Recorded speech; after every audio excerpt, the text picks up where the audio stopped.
So I told him, fuck, oh, what's going on, YouTube world? Steve, Vincenzo, Dave, IRP 157, um, sort of a switch up things. No real talking off the ledge, as some might allude to, but at some point that previous placeholder will. I've got to do legal finanglings. see what I can do in the sense again of dropping some verbal bombs and the pipe bombs of Mr. Phil Brooks used to do on WWE television. But yeah, 157. We won't have 8 million competitors to jostle in the space with for the topic. Talk about the expo up. This is true. This is true. Up in Toronto. I still haven't watched much of the coverage because the bad part, at least that I'm seeing, it's all like the bigger people. It's not like schlub. It's not like me going around and like videotaping shit. Again, the scouts on, or I haven't typed in like Toronto Expo or Toronto Fall Expo 2023 and then like looked it up yet. We had to get some nice weather. Had to wait yesterday for my car to get fixed. Didn't completely get fixed the whole way through because they had to order some nuts or bolts. I'm like, that what the fuck is this? Kazakhstan? Are we in some like metric? I don't even know, some Russian fucking way of putting shit on. And then today was nice, so went out and practiced softball for about an hour, and then Naomi went to basketball, and then ended up forgetting Naomi's backpack and jacket in my car, so that's why we were on very late. So I had to run over to her mother's and drop that off for her. So, but yeah, it's I want to check some stuff out. Joe had some video. The first video was through like a potato. Pretty much. Not gonna lie. I love the effort, Joe. I'm not gonna knock the effort, but yeah, looking at I'm like, I don't know what I'm supposed to be looking at here. I know it's cards, and that's where it ends. But yeah, there's a lot of stuff that was out there that I know I sent Vinny a couple Instagram things I had seen from a few of the folks that were up there. I don't know if it was from a meet in their booth or it was somebody else's booth. But like the my retro inserts or one of those accounts had like 6-7 pictures of an so I'm hoping we get through a lot of the topic tonight, and very happy to have our guest on. Yes. But before I proceed with that, how are you guys doing? No complaints other than Charlie lost his manhood this morning. So we took him in to get neutered, hopefully to fix one of the other issues that he was having. But he's miserable. Got the cone on his head. He looks miserable. Poor guy. But it needed to be done. But outside of that, I did share with and of course leave it to Jeff and I'll leave it to Dave to do this. Since he's waiting in the in the waiting room, Jeff busting out, I'm here to totally fanboy on Bobby. So you'll be able to fanboy all you want, Jeff. We do have him. He's patiently waiting. Some people know in my close circle, we did a recent acquisition. There was some concerns about some of the org structure and everything else. But I did find out today that my team is intact. My reporting structure is intact. So that's a bonus and a good thing. But outside of that, just another day. Benny, your side, short and simple, and then we can bring on Bobby and get this show on the road since he's patiently waiting. Boys lost 1-0 in the championship Saturday. So that was a tough pill to swallow, but it was a pretty darn good season. Got a silver medal to go with my gold medal from last year. You got first loser. Yep, we got first loser. Kind of But freaking that- participation trophy. Yeah, it's better than that. Yeah. It was still a tournament of the best teams. Second ain't bad considering, Yeah. but Yeah, it's not like Go ahead, Dave. there's two teams and you got second. No, there's 9 teams, 24 games apiece in a regular season.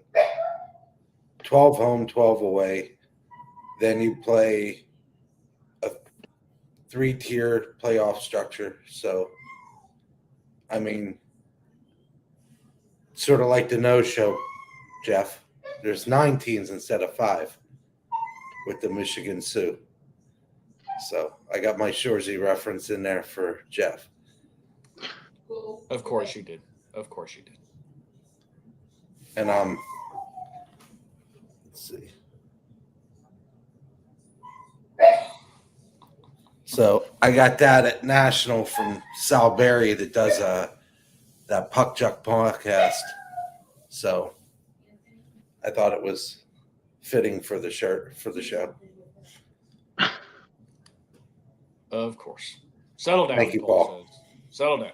That's a Shorzy reference as well. Yes, we know. From That's my- a goodie reference. Anyways. Really? Dave goes off video? I This- haven't heard these Shorzy references before. This is a I'm family becoming- show. I'm becoming verklempt. Oh, jeez. I'll give you a topic. Comps.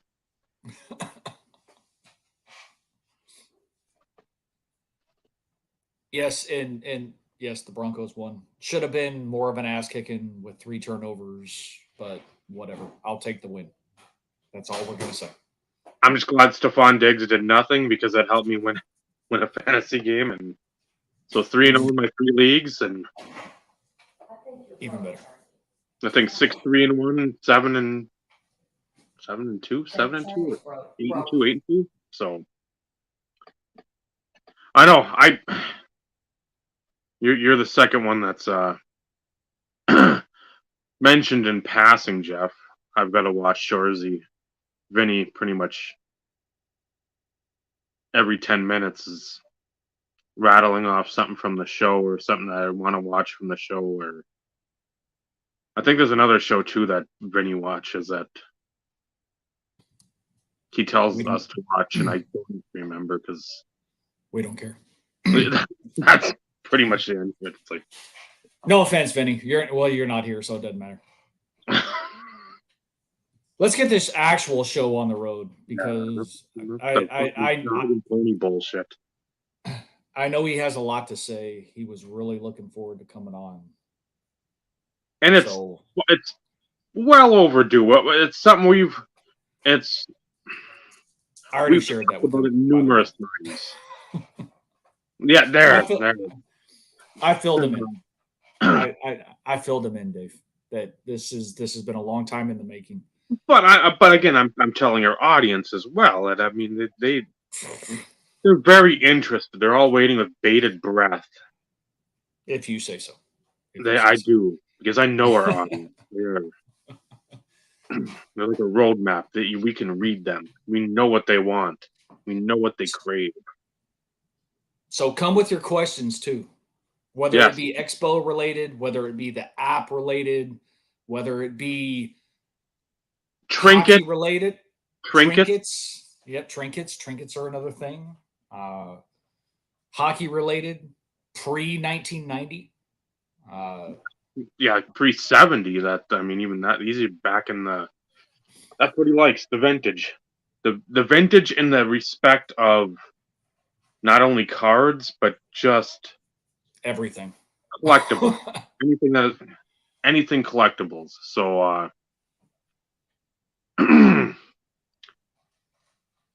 without With that, further ado, why, Dave? Why? John Boggs isn't the only one making the push for the Hall of Fame. Jesus. Anyways, we would like to welcome to the show, making his IRP debut, the one and truly the only, Mr. Bobby Burrell. Howdy, Come on, Bobby. boys. How's it going, Bobby?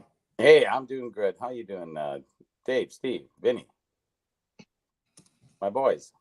Doing well. Sorry for the lengthy intro, but that's Yeah. typically how we do things. I understand that. That's okay. No problem.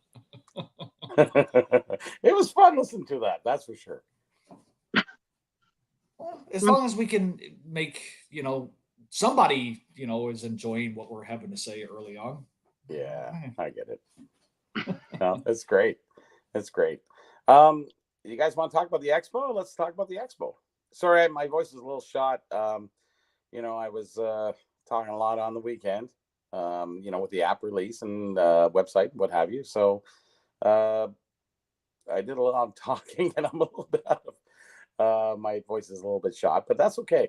I can go. Good to hear. So Dave, typically you bring to the table like the really good initial question that just, gives the guest. You're not a guest, Bobby. You're part family here. I'm pretty much. I I was on one time before we're there. Remember? It's been a while. Yeah.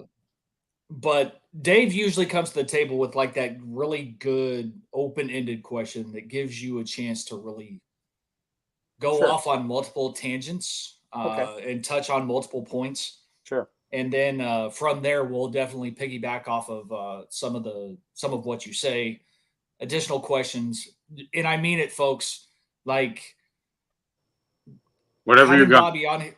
Yeah, having Bobby on here is really special to us. Like I said, this has been time in the making, and he's involved a lot.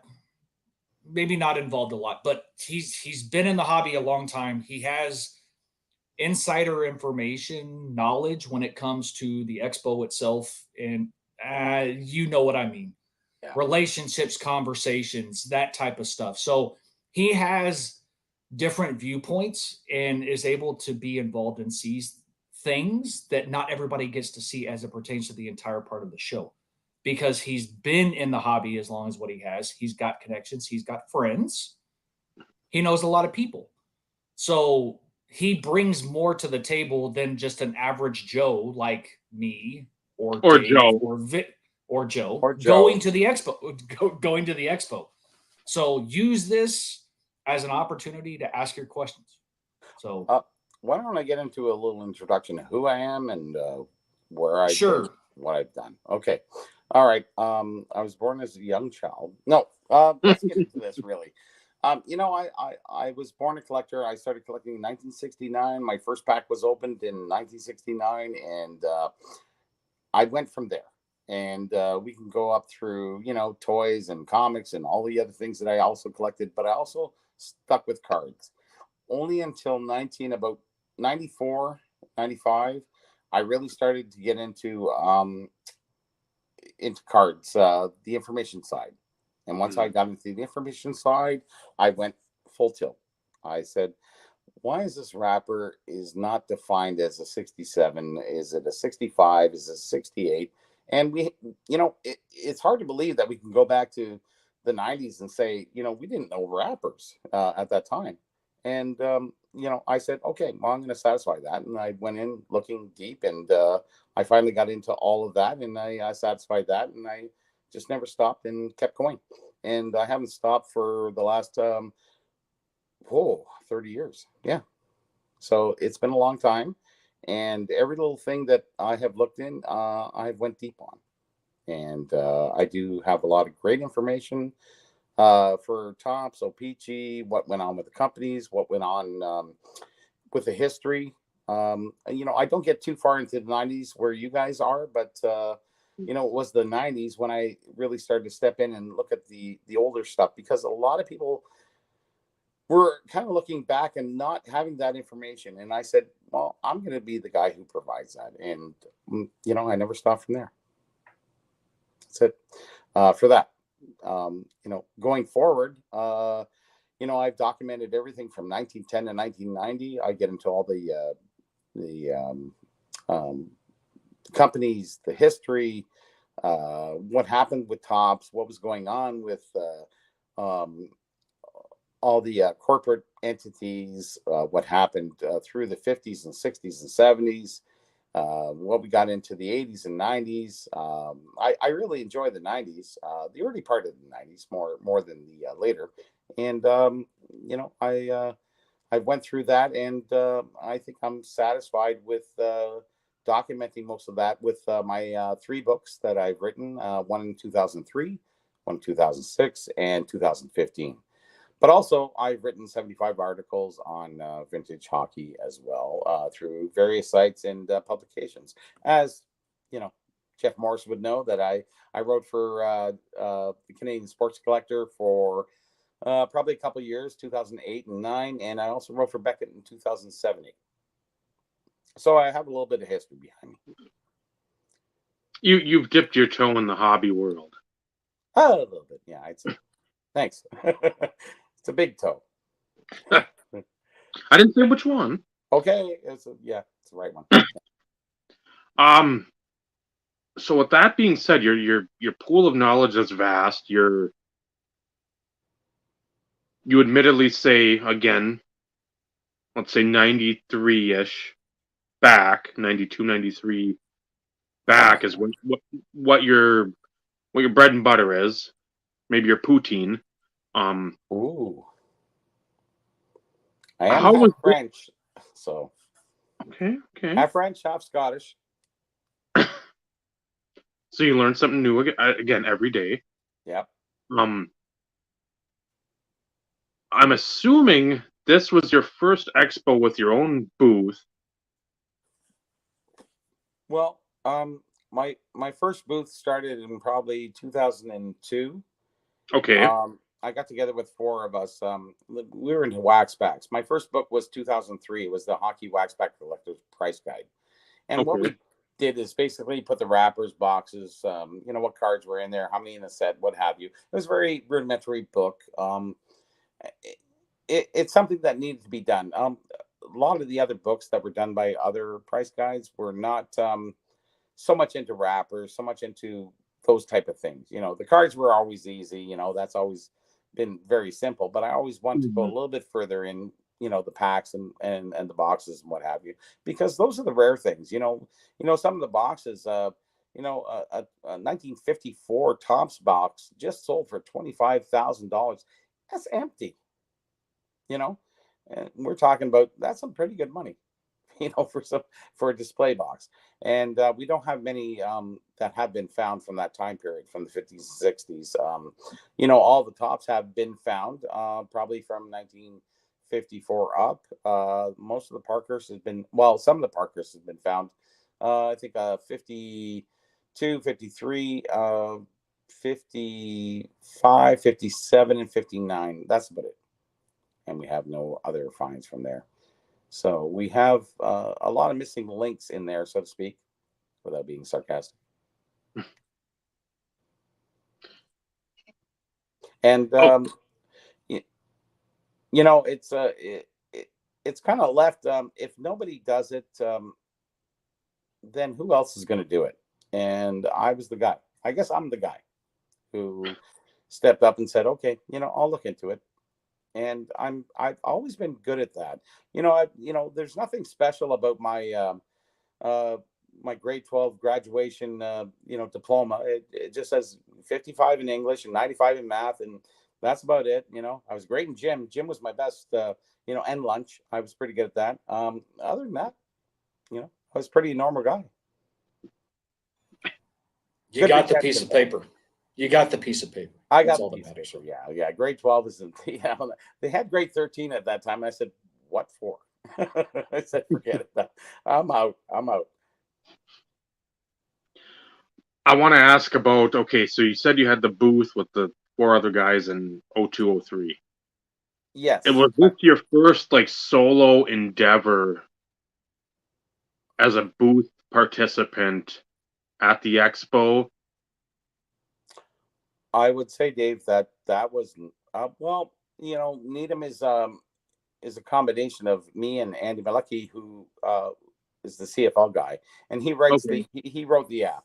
So that was my first somewhat semi solo, but otherwise we were always hanging out at everybody else's booth in 2002, 1, 90s, and we said, why don't we just get a booth? I gotta sell my books. We'll throw a few things on the table, and we'll go from there. And it worked out really well for us for probably about 15 years. And after that, we just, kind of said, that's enough. And we kind of all went our ways. And, things change, people change. And we just moved on from there. I always stayed with the information side. I did publish a book in 2006 called The Playboy, which was a very little writing and lots of pictures. And then in 2015, I went to the VHC, which was a book mostly with lists that that corrected a lot of things that actually Beckett had missed. Okay. And that was the main key. It wasn't to denounce Beckett in any way, or Jim Beckett or anything, but they've never had anybody who had passion for history on their payroll. As much as I respect Rich Klein, I would delve in deep into things, and that's one thing that that sort of satisfied the hobby and gave it a little bit. You guys know about 2000 to 2010. There is so many issues where there's rare cards that you guys don't even know about, and you go, oh my god, I didn't know that was so rare.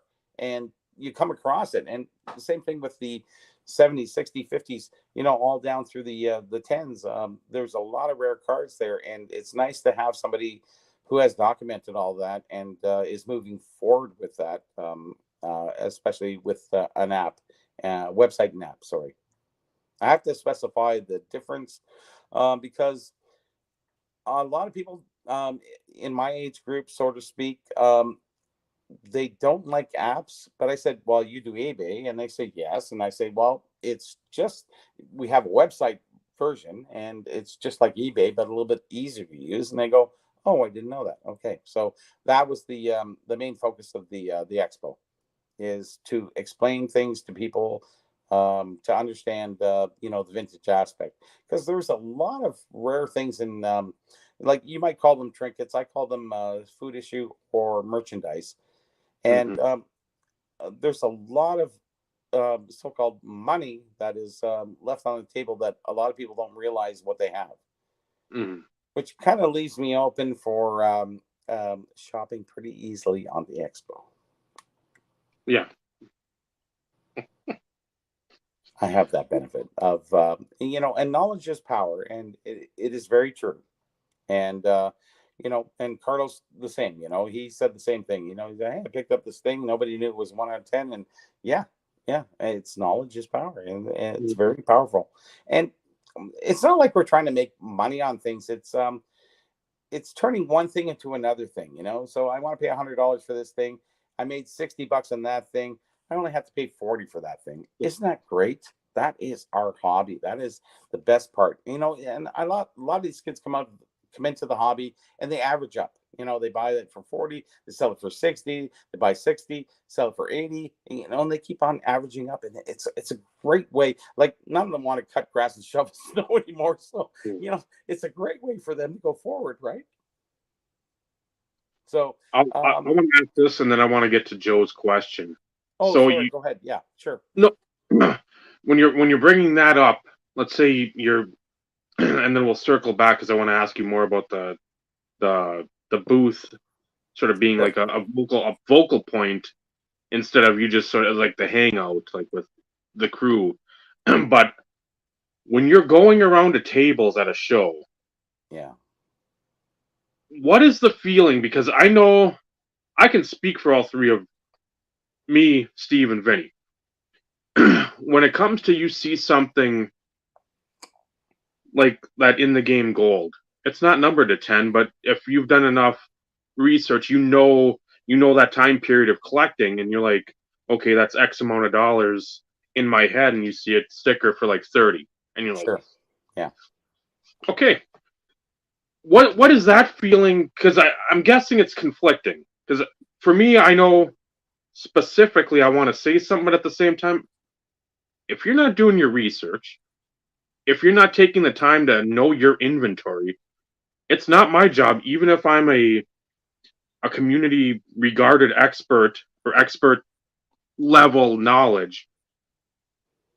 It's not my job to price your cards and give you the information unless you have subscribed to the newsletters, if you've read my articles, if you have my books, if you've heard me talk before in any way, shape, form, or fashion.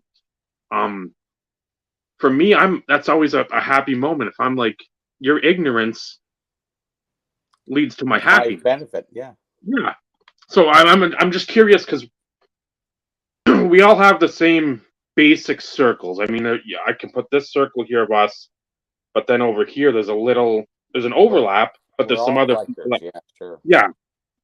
I just want to know if you're like just meandering through a table or through a show and you see the tables and you're like, there's a food issue or a retail issue from '62 that, man, I haven't seen that in a number of years, and it's got like a $30, $40, $50 price tag, and you're like, that's a lot worth. It's worth a lot more than that. Even if that would be something you wouldn't want, you're like, at that price, that's criminal not to buy it.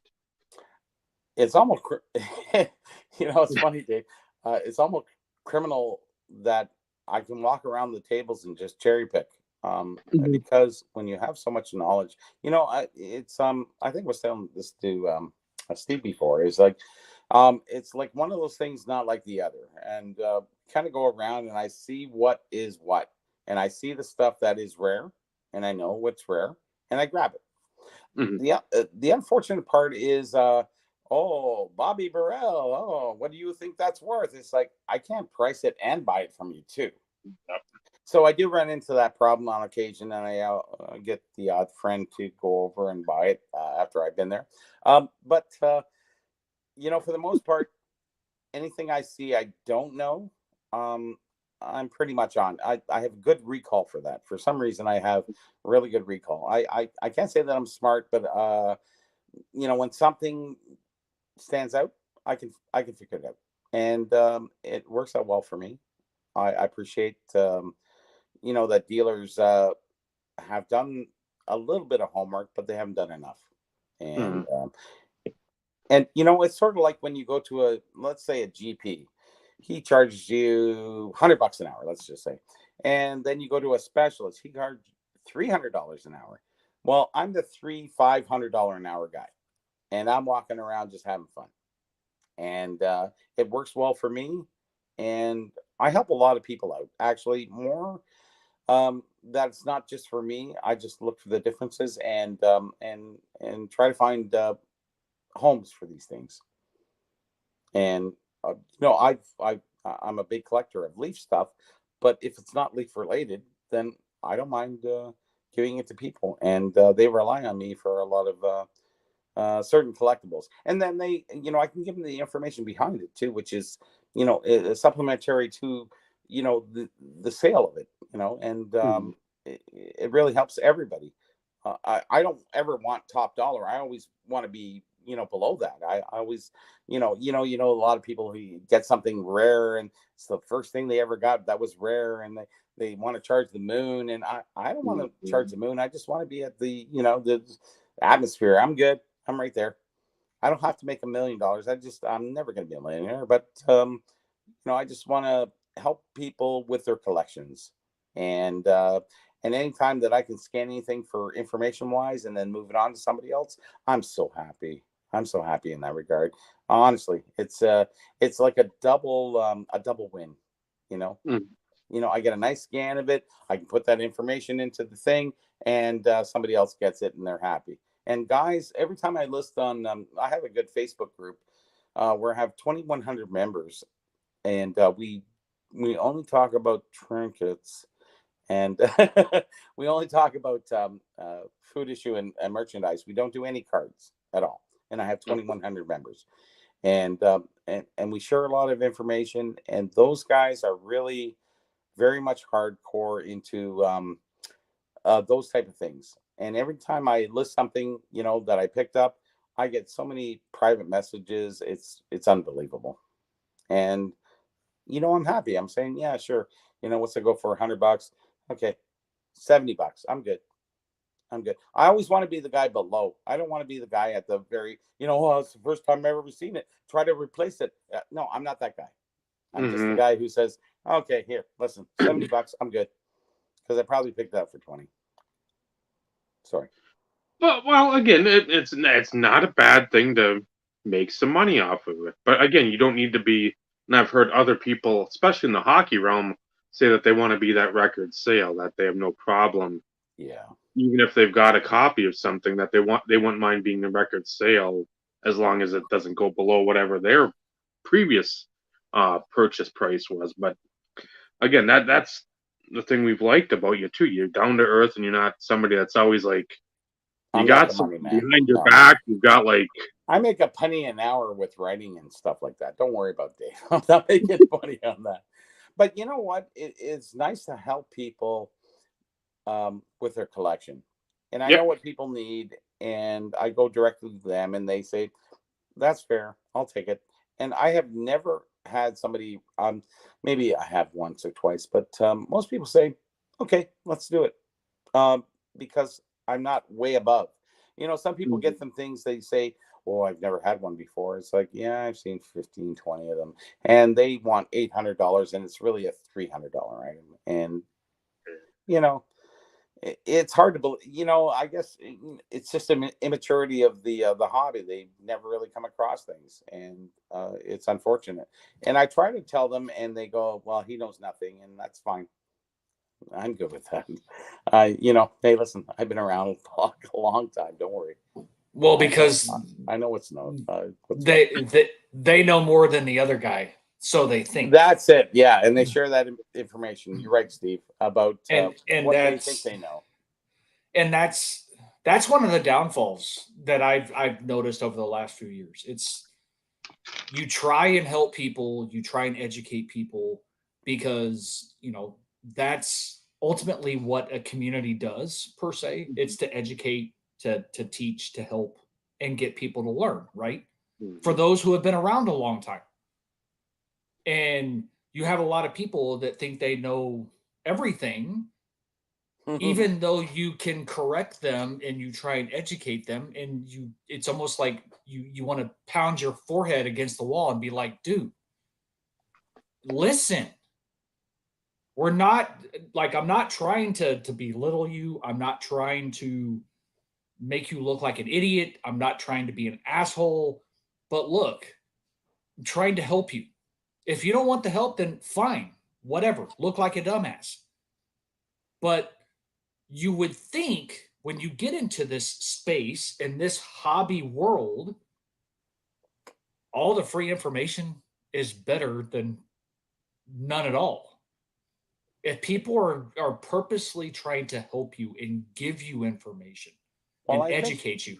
You're right, Steve. And I think a lot of people want to know more. And I think they want to profess that they know more, and they don't. And I think that's the mistake of it. It's we're all innocent in a sense. When we get something, we go, hey, what is this? I got to look it up. I can't really find information on it. So, hey, listen, they're going to go to Needuum and find that information, which is my new website. Thank you. I think that those people will help themselves by going through that. I've done the research. I've done all the research from 1910 to 1990. My write-ups they're uncomparable to what has been written. I put 7-8 paragraphs in the 30s, 20s about where the company's from, where they're located, the information behind the set. Not just this set includes this set includes Howie Moran's, this, I get well beyond that. I don't even care about that stuff. I really care about the company and where they're from, how they issued it, and what happened, with the company financially, because a lot of them went out of business. And I think it's really important and key that we have that information out there so people will understand it and realize how much pre-war is desired, and how much pre-war actually goes for more than the money that even I put on the cards themselves. The private deals that go on are phenomenal. Like, you wouldn't believe it. Like, it's like 51 mantle, how many go beyond the back doors, right? A lot. You don't even see them. Can you account for them in a price guide? No, you cannot. But you hear, I'm privy to a lot of inside information because I've been around for a long time and people respect me. And I've been into wax and Steve Hart and what have you. And I taught him all the OPG stuff, and nobody wants to listen to that. That's fine. Yeah, you want to trust me on wax? Hey, I'm the guy. 100%, Bobby. 100. So we got 3 questions before we get too further along into conversation about the expo. I wanted to make sure we definitely got to these questions. So, how do you guys like the logo? I like it. it. Andy created it, and I'm actually pretty stubborn about stuff like that, and I was pretty happy with it. I like it. So our first question is from our good buddy, Dr. Exclusive Joe. Talking about he saw a blank back OPG Gretzky rookie in a BVG holder at the show. Does Really? Bobby have any info on that card? Would they be from a sheet or found in packs? No, they'd be from a sheet. They wouldn't be found in packs for the most part. And blank back Gretzky rookies, those are the sort of the test sheets that came out, preprint stuff. Are they worth anything? I'm not going to say the wrong thing. I'm going to say the right thing is that they're really not worth that much, unfortunately. They're blank backs. They're pre-production proofs.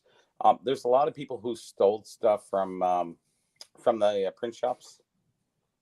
They print out just to see the front was good, and then the backs didn't matter. They ran it through, and that's just what happened. Unfortunately, they're just not worth that much. Unfortunately. So there you go, Joe. But hey, listen, I've been wrong. A lot of people like to put me down and say, hey, listen, Bobby, you say this is worth that, but I got this for it. And I'm saying, well, at any given day or any given Sunday, let's just go with that with football for Steve. Anybody can sell anything for a lot more than what it's worth, and it happens. And as much as I might say that's worth 150, 200 bucks, they might get 250, 300. And the show actually, any show that you go to, a lot of guys are just limited to shows, and they think along that line that this is where it's at. This is the only place I can get that. They haven't looked on eBay. They haven't tracked it for years, and they just kind of go, oh, it's 200 bucks. I'm buying it. Good. I put 150 bucks on value, and they get $200. And they say, well, you're way off in your prices. And I say, well, any given day, you can get a lot more for something than not. Well, and in all fairness, and this is not criticism by anybody who would say that to you, Bobby. Most people who have been in the hobby understand that prices fluctuate on any given day, month, year, like that happens. pricing is used as a guide. It does not mean that is what something is worth, because at the end of the day, it's worth what somebody's willing to pay for it. And that could be different any day of the week. I had a gentleman come up to me on the show, and he actually said, he goes, "Your Pep, they're not even Pep, but anyways," he goes, "these cereal pin bags," which aren't cereal. I haven't figured out what they are yet, but we haven't figured out exactly. But they're not Pep, but they're all called Pep, 1949. And I said, he goes, "Well, Bobby, I sell for 1,200. I sell for 1,400. You have 500-600. I said, "Well, they're on eBay for this, and they're selling for that." And I'm saying, "You're selling privately for this." I said, "I can come together on that, which is not a problem." Mm-hmm. I said, "I need to hear your feedback. I don't need your complaints. I just want you to tell me. And I'll adjust some things, okay?" Because sometimes at a show that, you don't see something very often, and somebody charges $1,000, $1,200 or something that basically I maybe book for maybe 500. Mm-hmm. It happens because it's about availability. It's about a rarity. It's about timing, and that really, throws a lot into the game about, and this from the 90s cards. Some of the cards come up and you go, "Hey, listen, I haven't seen that in like 5 years." And you're going to pay a lot more than what the book price is, right? And this happens in vintage all the time. And I said, "Listen, I don't mind taking your advice, and maybe I should up the price a bit, but it's nice that you said that to me. I appreciate that a lot." And he was kind of, he was hurtful with what he said. He goes, "Bobby, I don't like your prices." And I said, "That's fine. It's okay. It's okay to tell me that." I said, "What do you think is fair?" And he goes, "Well, I get 1,200 for Richard." And I said, "Okay, 1,200 for Richard. I have him for 400. So what do you think is fair?" Because if I go 1,200, what he sells it for, I'm wrong. If Mm-hmm. I go 800 for what I have it at, is that fair? Because there's some flux there in between condition, grade, what have Right. you. On top of that, I said, You're "That's splitting fine." the difference. You're splitting the Mm-hmm. difference. I'm trying to Happy split the medium. difference. And if he gives me feedback, I appreciate that. And I love that because I don't take it as a stab. I take it as a respectful annotation of what he thinks he can get and what he does get. And that's fine. And I appreciate that, because I'm not always right. I'm mostly right, but not always. Well, And I don't mind declining that statement. It's fair, but we have to juggle things. And what's the next mantle 9 going to go for? I don't know. 1.5, 2.7, 6.7. I don't know. Who knows?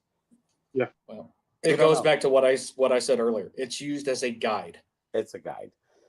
And I was a little low on the guide, and I think I need to bring that up. And I appreciate his candor, and I respect that, because I'm not above being right. I just want to be as accurate as I can.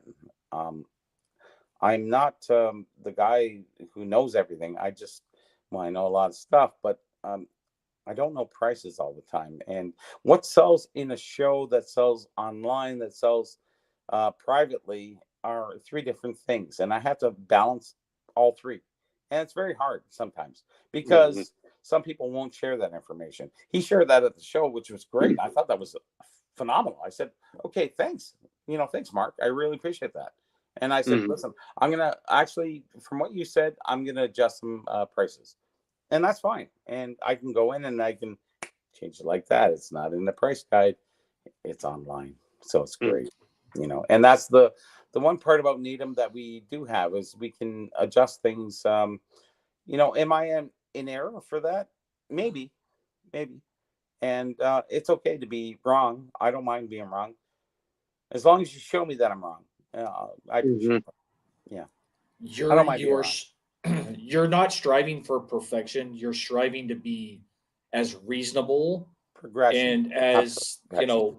and being as current as what you can based on the current dynamic. Yeah. And nobody can fault you for that. Nobody. So I'm not looking hey, for fault. I'm just trying to help people in the 100%. aggregate. I'm just trying to be the guy who says, okay, I think you should pay about this. It's not about that. It's about maybe this or maybe between this. Depends on condition, depends on grade. A lot of things. Especially when you got into merchandise and food issue. Grade has a lot of things, so you can play the game in between there a lot. With cards, it's like PSA. I understand that. We get into inserts and what have you. Insert basket revolution. I understand that. We can do that, but we have to be fair and equitable to what is currently going on in the hobby. And I can see that on eBay for the most part. And I try to keep up with eBay because, we have private sales that go for more, and we have eBay that goes for a lot less. So I try to take the middle road, and just to be fair and equitable to everybody. It's the only way I can do things properly. No, 100%. So next question comes from HKY Cardboard. Any shareable knowledge of the 1988 ESO packs? Excellent. Thank you. Standard Oil. Okay. Packs missing the header card and showing a player on top. Have seen a few pop up recently. The header card. Restate that, Steve. Any shareable knowledge of the 1988 Yep. ESO or SO, ESO. depending on where you are. Packs Hero. missing the header card and showing a player on top. No, I can't really say that I've noticed any variations from that. That was a massive issue where there's, they're a dime a dozen, those cards. So if there's some errors, that would make a lot of sense in the sense that they made so many that there could be errors. Yes. But 88 SO, those cards they're actually sticker back. Really, they're kind of wet and stick kind of things. Like them, stick them. Those aren't really worth a lot of money. So if you have something rare from that have no thing on top, I haven't heard about that. No, I can't say that I have. And I know a lot about SO and a lot about 88 SO. I had uncut sheets. I've had everything with them, and I haven't seen anything without that on top. So maybe have something unique. And we always come across stuff like that where you just don't know about stuff, and then somebody says, hey, listen, I got a whole bunch of these, and it's like, whoa, okay, so maybe I need to learn something there. I don't know, we'll see. Dave, I'll let you listen. I don't know everything, guys, but I know a lot. That's all. Well, again, what you do know, in depth. So in depth, yes. Hockey Barn Collectibles. Okay, hold on. Let's see what Vinny's got. Hockey Barn. Oh, here we go. That's the ESO. I think that's what they're talking about. So what are they talking about? No, nothing on top. I'll have to see what I can find on that. There must be like a header card, like I'm guessing like a logo card and like the sealed pack. And I'm guessing that like the player is shown instead of like whatever the. I have no idea how these came in what like packs or whatnot, but that's what I'm guessing. Now, if they could show me a little bit, I like to look and see better than just hear about descriptions. Yeah. So, yeah. I'm a visual learner too. That if you can show me something, it's much easier than explaining. And regardless, the idiot, so you're looking at $1 each kind of thing. It's just not a lot of money. And the seal cells are just $1.50 if you can get there. On top of that, they made so many of them. It was well, it's 88, right? We're right at that finite point of where people just where manufacturers just manufactured the heck out of it, and they were handed out to everybody. So, yeah. So HK Cardboard, if you have any examples that you've come across, if you want to throw them in the chat. Sure. Our resident Googler, Vincenzo, will be more than happy to pull it up, and we'll bring it to the forefront and maybe have a conversation. Sorry, Dave, go ahead. Hockey Barn Collectibles asks, what do you consider to be the hardest to find 80s food issue / items? 80s food issue. Well, we get into regional, and that's where it becomes very difficult because you have Minnesota, you have St. Louis, you have a lot of different a lot of the expansion teams, came in 1967, and they only collected 67 up, whereas the original 6, they go back to the 20s, 30s, 40s, right? So I think those issues from 67 up are probably pretty much the rarest ones. There's a lot I know, there's a lot I don't know, and I think going forward, I think the food issue for particular teams are going to be very collectible coming forward, and I plan on documenting. I have a lot. I haven't got a lot documented right now because I've really focused on the cards, the food issue and the merchandise. But now we get into the team issue, which is another part of that collectible. And I haven't really got too deep into it, but I have added a bunch of stuff. And I plan on going forward with a lot of that stuff. And you can only add so much. Everything takes time. And regional stuff is just regional to those people that collect it. If you're a St. Louis fan, you're going to get in St. Louis stuff, and what have you, in Minnesota, whatever. Those things are just somewhat common to a sense to a lot of those guys there, but there are some rare stuffs that was issued through the expansion teams, I think, more than the original 6 NHL teams. Yes. Joe coming again. Joe coming in hot for another one. Geez, Joe, did you not see Bobby at the expo? You could have asked him these questions when you. Just kidding. That's okay. Don't worry about it. Just kidding. Well, I do talk to a lot of people, and that's why my voice is gone actually today. So, I did talk to a lot of people, and it was kind of fun explaining things that, we have a website, that we have an app.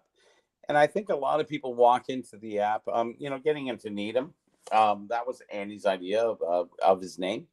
I think it's a really good thing going forward that, I used to be VHC, Vintage Hockey Collectibles, and that was my books. But the Needuum app is actually taking 10 steps forward on the detailed information that you've never seen in hockey before. And there's a lot of things that are very specific about those things that people don't realize how much people will really pay for them. You look at those, okay, you guys can call them trinkets or whatever. Those things are on high demand for a lot of collectors. And they like that information. They want the details, and I have all those that are listed. So, well, I'm just using the nomenclature that one vintage hockey expert, collectibles expert, once said on another a Friday night show. The knickknacks and the trinkets. I remember that, and that's stuck with us for many moons now. So, well, I guess. It's nice to say that, Dave, and I'm just going to take it back to the basis of that is, as much as you call it knickknacks and trinkets, there's a huge base of collectors who really want that stuff, Oh, yeah. And I would say that if I sell anything to anybody, I would make money from that opposed to cards. Well, yeah, people. And we're talking tens of thousands of dollars every year. Yeah. If that means People. anything to you in that money sense, we're not talking about cards. We're talking about stuff that's really rare. Promotional items, even not just the items themselves, but, the promotional items, the advertisements, the original store displays, those kind of things are really, really desired in the hobby. So, and cards are nice, and we all seen the pro set ads, we all seen the score ads, we all seen those ads, and they're just dime a dozen. But when you get into the other stuff, it's it actually takes it up about 10 levels. Mm-hmm. And you don't understand that until you get into it. If I actually shared the information that I had with you, actually it's on the app, you would see all that stuff and you go, why is that worth $500? Like, really? Yeah, surprise. Very big surprise. We Quite big surprise on a lot of things. We know it's like a lot of this stuff. And again, we joke about like the knickknacks and the trinkets. We know. That's okay, and I give into that. That's fine. But we also, as collectors, it's not just like, oh yeah, we're cards. Most of our collections are based around cards, or again, like an 8x10 or something that, again, it's widely available. But again, back in that time period, again, you had like the little figurines, you had bobbleheads, you had all kinds of like the pennants, all this stuff that, again, like, again, maybe Bobby Oron. I know it wasn't a thing, but like Pawtucket Patriot beer, like he had, let's say he had something like that. I mean, okay, you had a regional distillery or whatever, a brewery putting out about obscurities. Yes. So I mean, it's stuff like that. It's like if I see that, I might not. I'll say that's got to be worth something because I haven't seen it before. But then, like the magnitude of where my mind puts a value, of course, a perceived value, and then the actual realized value. That's like you sit there and like somebody's gonna pay $1,000 for that beer can, especially if it's not popped or whatever, or not opened. It's like, and then you start to like understand. Yeah, it's not even. But why is somebody doing that? Because we're all guilty of paying too much for something, probably multiple times over. So it's like if we want that thing, not me, but yeah, and we're a huge Bobby Orr fan. You get price guides, you don't pay too much for stuff. But yes, exactly, Dave. You're exactly right. Is like we don't know sometimes what the deal is. Mm-hmm. And it's nice to see that, hey, listen, I got that. Wow, that's a score. I didn't know that. Until you start looking it up and start realizing how many things have sold, how many, and I know all that information, which is great, and there's a lot of guys out there who are into the sort of trinkets and merchandise that don't really know what is rare.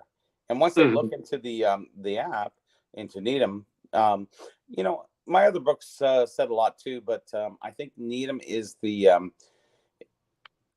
the top end of everything that I know. I gave everything that I know into the app of Needuum, and I think that I've left myself shy in what has been given to people that they could benefit from my information, and I don't mind that. I don't care giving up that. I do know a lot, but it's giving it up to the people that they need to know. I think it's time, and it's not that I held back the information. I just know so much with regard with what I know that it's nice to give that to the people. And this is what Needuum is all about. It's about giving more information than has ever been given in my. Remember, my other guides, I could write a paragraph. That's about it. And I'm limited. And now I'm unlimited. All my pre-war write-ups are like 7 paragraphs, 8 paragraphs. Like other than like anybody else, you look online, you sit there and say, this card is measured this and it has this and it has that, and it's like, yeah, whatever. Okay, fine. And there's Howie Moran's, and there's Eddie Shore. It's like, yeah, okay, are you gonna write something about something here? Let's write about the company, where it came from, where were they located, what did they do? And that's where I got really deep, and that's where I think a lot of people will find the benefits of the 40s, 50s, 60s, 20s. That part where I went really deep and gave everything that I know, and the stuff that I know is it's been accumulated for the last 40 years.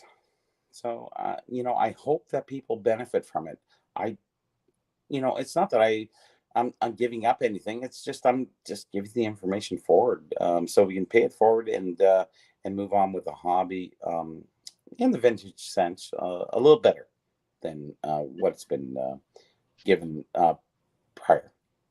Well, it's leaving a legacy, Bobby, because let's face it. I don't want to get into the legacy thing, Steve, but But here's the thing.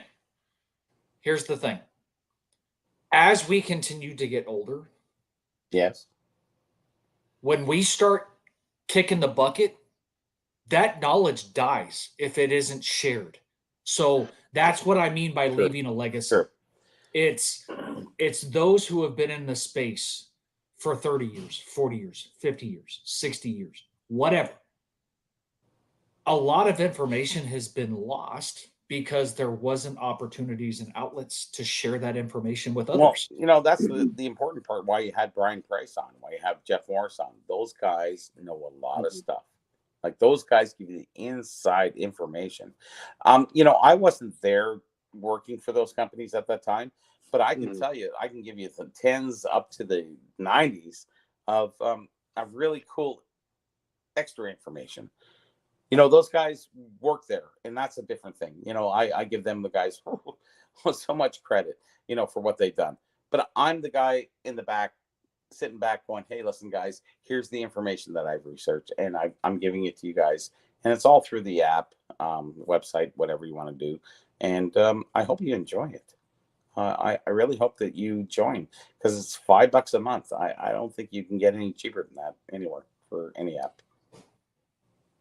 No, And because Beckett, like OPG for Beckett is $5 a week, I think, per sport. So $5 a week. I think it's $5 a week. Oh, I feel pretty good. $15 a month, but it gets cheaper the longer you subscribe, of course. Yeah, but it's like $4 or $5 a week. Don't hold me to that. It's been a while since I've looked, but well, if Becca was smart, they would buy us out and change their holder, and I think they would be going forward pretty good, and they would be second. No, I'm not saying that as it's not a ruse. This is the truth.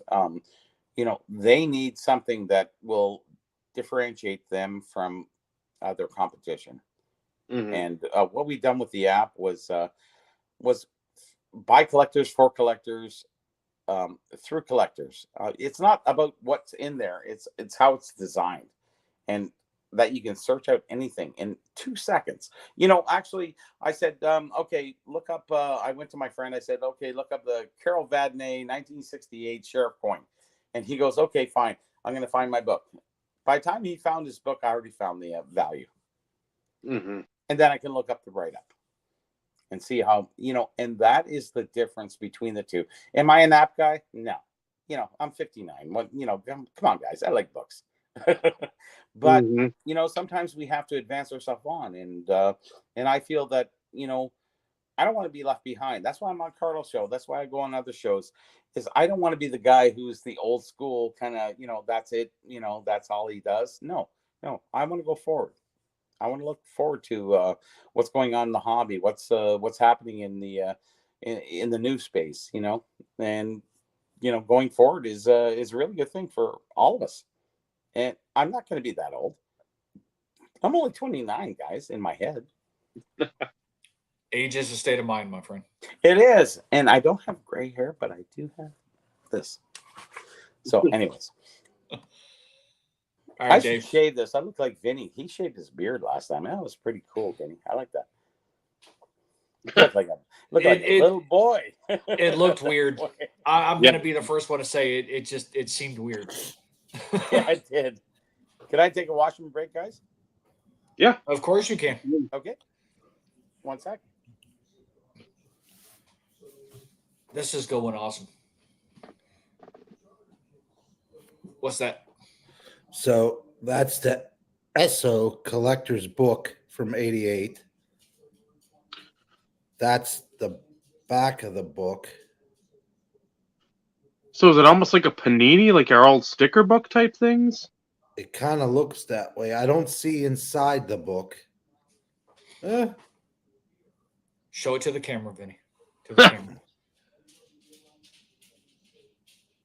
So Stu he posted it in here. He just did a search on eBay for SO hockey pack, and he was able to find a couple examples. He thinks. So I wonder if like that's the header, and then okay, you get the checklist in the back or whatever. I wonder if that header part, okay, that's missing. So then it's just like Yari Curry, or Rob Lowe, or whatever, whoever Kevin Lowe was on the front, and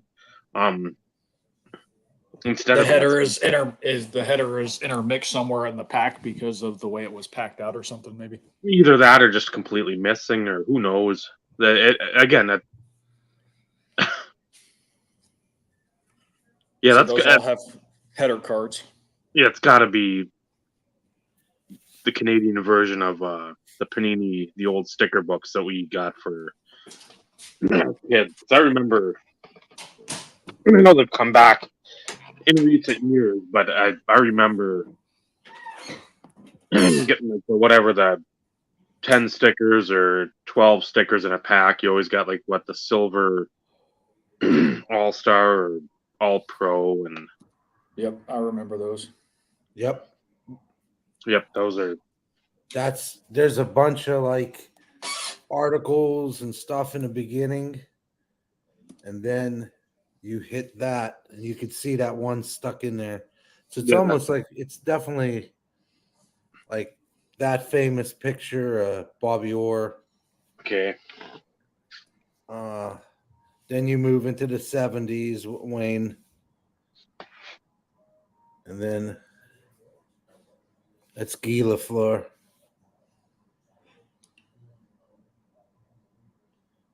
And then you got Mario, the Moose, and Stevie.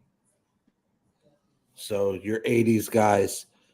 Ron Hextall,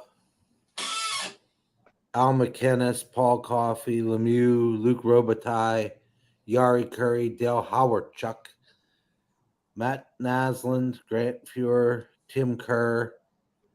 And then it tells you all the awards they've won, like winners of the trophies. There's the Hart, the Stanley Cup, the Calder, Art Ross, Norris, Lady Bing. Seeing like I remember for like the Panini one, you'd have. I'm fairly certain. Well, again, like the NFL one, you'd have eight stickers per team, maybe 10, and like maybe a little write up, and then you'd have like the All Pros. And again, there might have been record breakers. I mean, there was a lot of like, I won't say chase cards because there weren't. This wasn't like one per box or one per case or whatever it was at the time. It was just like subsets. It's like a young gun where it was a seeded out, like maybe one per 4 packs, but never ever spoken of in that regard. Not like the soccer is now. Like the World Cup stuff, there were limited issues within the sticker set. Like somebody pulled the Ronaldo and the Messi, and they went the one-on-ones. The one-on-ones went huge. Yep. We located the Esso thing, Bobby. It reminded us of like the Panini sticker books, sort of like from the late 80s. Similar, yeah. So that helped. Again, you put something where you can actually see it, and it's like that now the light bulbs are all going off, and the electric company's like, hey, come on now, just use the 10 watt. You don't need to have the 60 watts out. Well, I have the Lemieux of that because I remember looking into it, what it was, and I probably had 3 or 4 of them. But I have a couple saved that are graded. But the corners, you have to look at the corners because it peels up from the paper or whatever. the paper. Yeah. Mhm. So Well, I like to show you some pickups that I picked up from the expo, and I think you guys will enjoy this one. This is the World Cup '96, and I'll tell you who signed it. This is actually a water bottle from the World Cup 1996, and it's signed by. Let's go through the list here. We got Steve Eisman, Scott Stevens, Mark Crawford, Keith Primo, Mark Messier, Adam Foote, Brandon Shenhan, Martin Brodeur, sorry, Curtis Joseph, Adam Graves, Eric Lindros, Glenn Sather, Scott Niedermeyer, Vincent Danfus, Claude Lemieux, Bill Radford, Rod Brendamore, who was that? Theron Furry, Pat Quinn, Ron McLean, Don Cherry, and Ed Jovanovski. So if you guys like the 90s, this is the key right there. Look at that, guys. There's a lot of names on there. There's a huge amount of names on there. Yeah. Mark How and many Mark Hall of Crawford, Famers? Like 10 or 12 or something? probably at least, At least, yeah. and Well, several. I picked that up from an old gentleman who, see, those are the things that you buy. I paid $80 for that. Okay, I'll just, I'll be candid about that. The guy, he wanted 100, and I said, well, they're kind of worn a little bit. Whatever.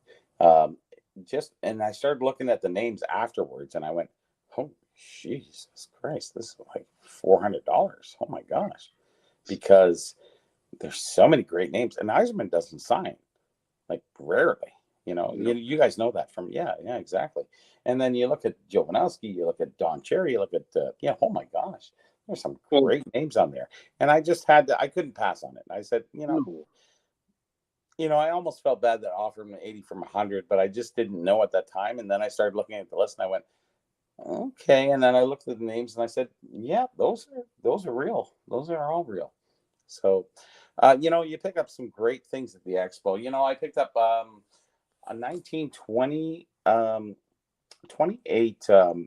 Now this is a card from 1928. It was Dominion chocolate, so they have it in chocolate bars back in the 20s. Most of the 20s cards for hockey were in chocolate bars, and I picked up a great card of Ken Doherty, and I paid $100 for it, but a nice premium card that came in the bottom of a chocolate bar, and I really like that stuff. And then in 1962, I picked up a what you would do is send away for 2 towels, and these octagon cards were underneath the bottom of the peanut butter jars, underneath the cardboard bottom, and you'd pry it open, and you'd open it up, and then you can order a towel.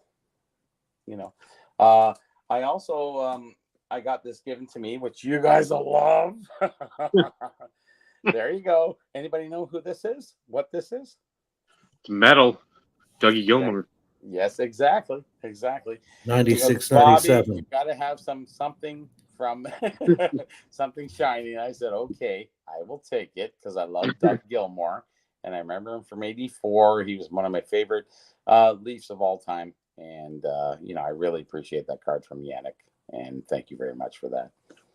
And I also picked up some great stuff that you guys might love too. Is I picked up some wrestling, and Carlos really enjoyed it too. This is from 1987, so it was like I guess for Americans you would say Dolly Madison, Hostess, whatever.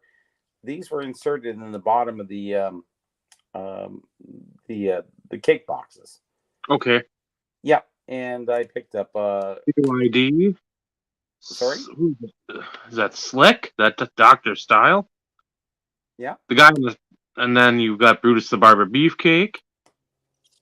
The Fabulous Rougeau brothers, big in Montreal. Can-Am Connection, Tito and Martel. Dave, you're Honky so Tonk good. Man. Oh my God. Dave's favorite person. Honky Tonk Man, love him. Hate him as a person. Terry Bollea, Mr. Hulk Hogan. Yes. Macho and Miss Now Elizabeth. they're very difficult to get with the tabs on the bottom. Okay. I got most of the set in. Well, actually, I have more of the set here. Since Dave likes to rhyming them off. Demolition. Love Demolition. them. Yep. Coco Beware. Coco Beware. British Bulldogs. Yeah, my favorite. I love those guys. Bobby the Brain. Bobby the Brain. Jimmy Hart. Georgiano. Let's see, the turnbuckle, right? Yep, Jake Jake Snake. the Snake. Yeah. So I ended up buying all those, and I think people were pissed off that I bought that set because you can't find that set. Like honestly, Stewart is Stewart in 1987. They were a French basic set. So there's very little Ontario, mostly Quebec based. Okay. But very big stars, and I ended up picking up the display box too. And that is everything to me. The display, the point of a sale is a very big thing, and I get a lot of money for point of sale stuff. Like honestly, it's worth more than a set. The point of sale, and if you realize that that is the key, then you understand how I do things. I always I love wrestling. I grew up with it and what have you. But in 1982, I graduated high school. So by that time, girls and motorcycles and came first. And unfortunately, wrestling was sort of a backseat thing. But I really remember WrestleMania as I watched it and I did all that stuff. But I didn't follow it so well as most people did. And going forward, there is definitely a decade difference between us, and my appreciation was there, but not. I didn't follow it as much as maybe some people did when they were more in their teens, so to speak. And I think that's the big difference. But I always watched it. I always, I always enjoyed it. I just didn't sort of collect anything around that time period. I did actually. I collected a few different things, but it's funny. In 1979, when Gretzky Rookie came out, I was in junior high school, and I remember going into the store, and there was packs there, and I was sitting there going, hey, they got some Hostess potato chips that are cherry, grape, and orange. I gotta try those. And I would offset my Gretzky packs for those potato chips, and they were awful. The things we did, back in the day. Yeah. And because you're a kid, you only have so much money. Back then, I guess kids nowadays, the parents buy them everything, but we had 25, 50 cents a day that you could spend on something. You save your milk money or whatever from lunch, and that's all you could buy. So you either buy candy or junk or a pack of cards, and every once in a while it was a pack of cards, but most of the times it was a bag of chips or something like that, popsicle or what have you. It wasn't a big focus back in that time period. No, it was you had to. It's not like today where kids that are 12, 13, they've got a couple graded Gretzky rookies. I know, right? It's like I look at that and I'm like, I'm jealous in one arm, and the doppelganger of me is just like, how the fuck did you do this? Why? How are you allowed? How are you afforded this opportunity when I would struggle to get a couple packs of 86 Tops football for whatever it was, like 30 cents or 25 cents. I used to have to shovel snow or cut lawns or, do stuff, collect pop bottles. We didn't have the money that our parents gave to us because, I grew up from very middle, very low end, parents who didn't have a lot of money. Yeah. There And wasn't. we kind of made do, and we go around collecting pop bottles at 2 cents each. 2 cents, my god damn. Anyways, so it took a long time to build up to a pack, Mhm. and things were different, so we all grew up through different times, and we just spent our money accordingly. Mostly it was candies or gums or, frozen treats or something like that. Cards were always there and you'd always get them. But I mean, for the most part, you had other things you wanted to get to. So, and, unfortunately I couldn't get everything. And I was a card collector, but not so much when it came to, smoky bacon, potato chips and a 16-ounce Pepsi. Man, couldn't beat that. No, that was always tough for that or the.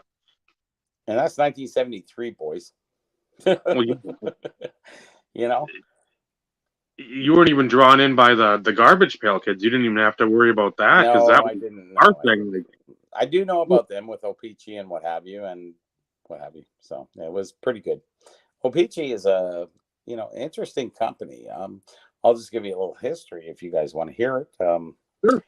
So Somerville Gum started in 1888. They were a box company and a gum company, so they made their own boxes for their stuff, and they would move on into 1910, and they would sell. Gord Somerville, who was the owner, he sold out to Wrigley's because he was very sick, and McDermott brothers, who worked there.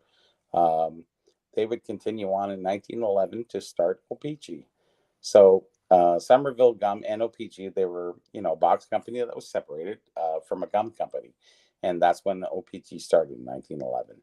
And they started producing cards in the 20s and through the 30s and 40s and what have you from there. That's the history of Opeachy. Topps came in 1954. Under license, but actually in 52, they started distributing in Canada the 52 Mantle, the later series before they sunk all those in 1960 was it? The 300 cases of in the Atlantic Ocean there. But they supplied Canada with the High series. Gary Careen, who owned Opeachy in he was there from 68 to 96 before he sold it to Nestle's. He was interesting character. He didn't really know much about the company, but he was always there, throwing stuff in the garbage and out the back door. There was a lot of things going on, but what happened in 52 is Topps would supply Opeachy with cards for baseball. And then we get the high numbers because they produced too many high numbers. Woody Gelman, they overproduced the second series and they couldn't sell enough. So Canada was your first. That was the introduction of the association between Opeachy and Topps was they couldn't sell enough of the 52 Topps and they came to Canada. And the high number series were here. Now, Gary Careen had a high number series, which he actually consigned with wasn't Heritage, Mastronet in 2000 and something like that, 94. Wasn't 94, sorry, my mistake. When was it? When was they consigned that? What was it? 2004. 2004, they consigned with I think it was Mastronet, and that box sold for $160,000, but it was all high numbers, and people didn't realize that it was the Opeachy brand of Topps. It's kind of funny that Mastronet said that this box was the Canadian issue because it was issued through Opeachy. Opeachy had it, or Gary Careen had it, and they didn't realize. And then actually on their preview, that's what they had. And then after that, they said, no, it's just Topps because Opeachy only had 4 cards and Topps had 6 cards. And they were scared that people didn't realize that Opeachy had the high number series. They didn't realize. And unfortunately, anybody who bought that box, I don't know who bought a box, probably Steinbrenner or something like that. Those are the O-Pee-Chee, those are the Topps high numbers packs, and a very interesting history and story behind that. So, anyways, thought you guys want to know that. I don't know if I explained it correctly, but I think it sounded pretty good.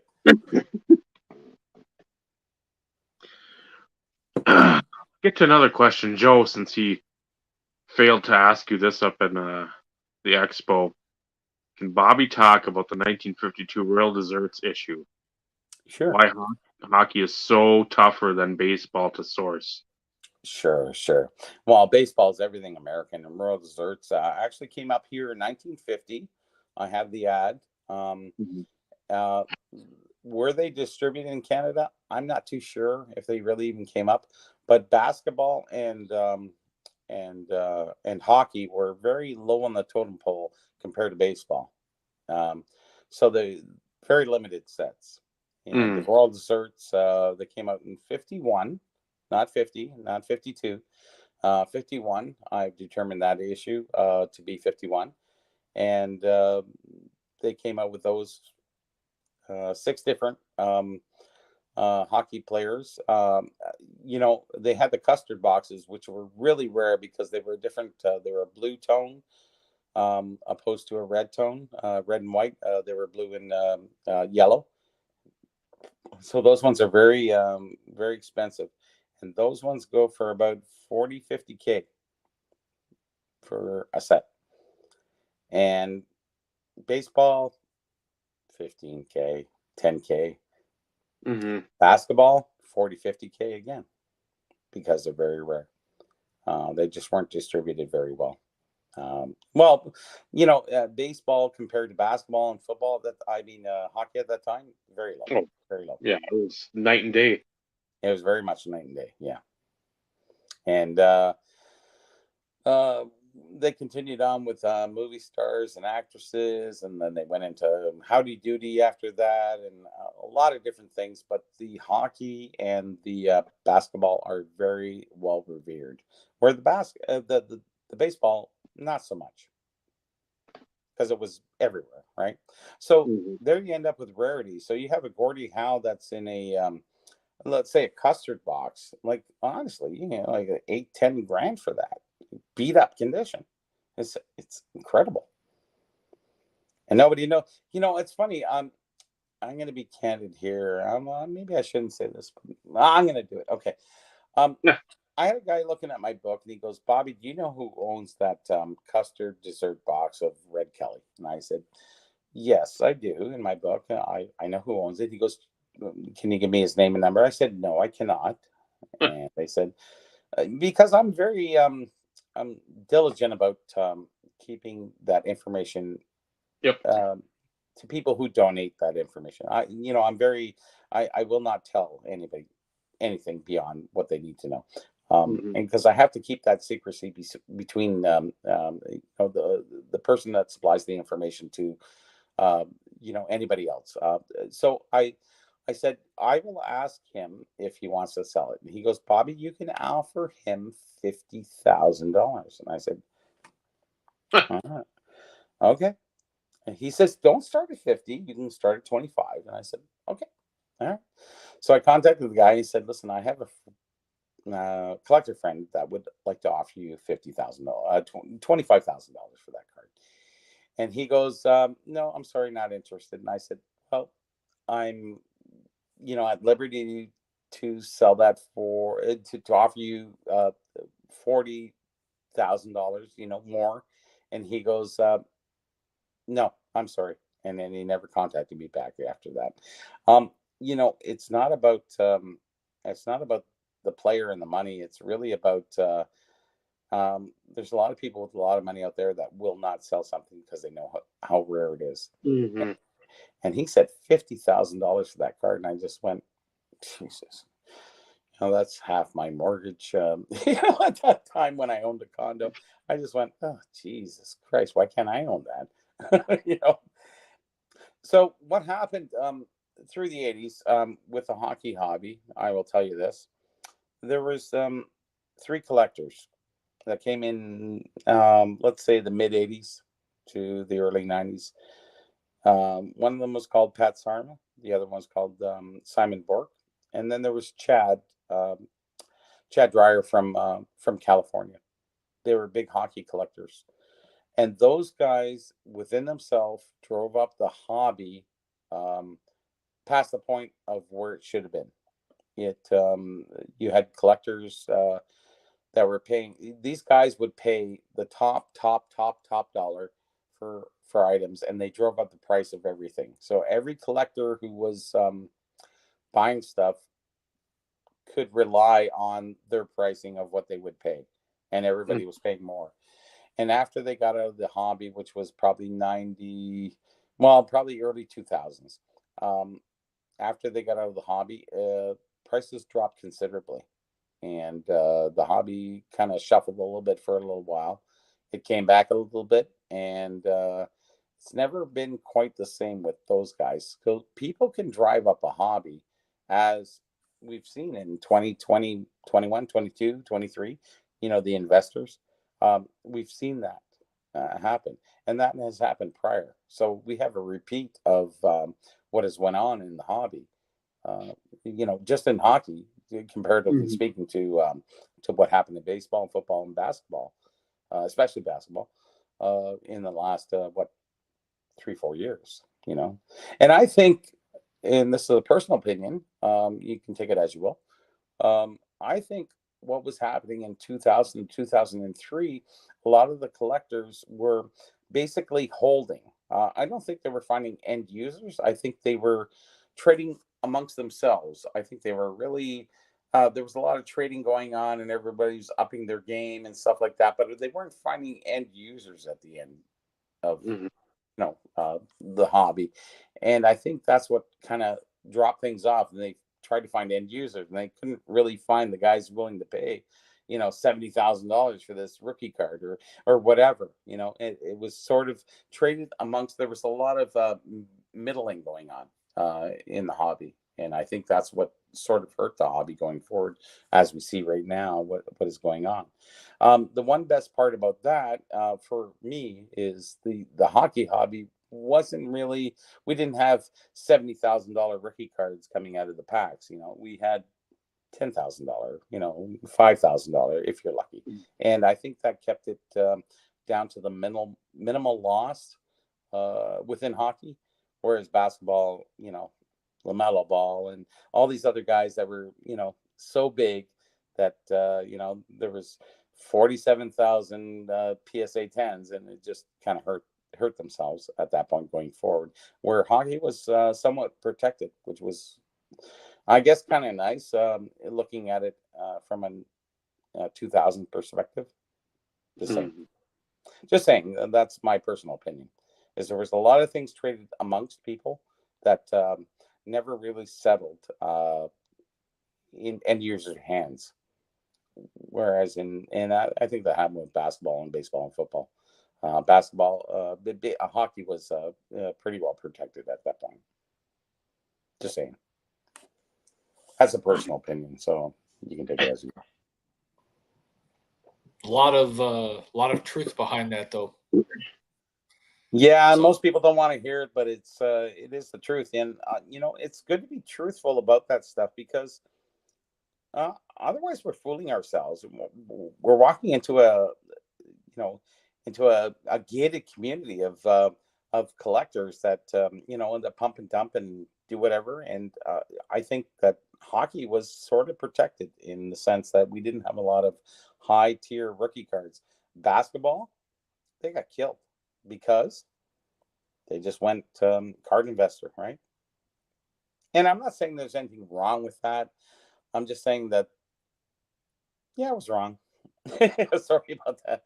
Yeah, it was wrong to go that hard and that fast. And I think, the investor, opposed to the collector, got really separated at that point.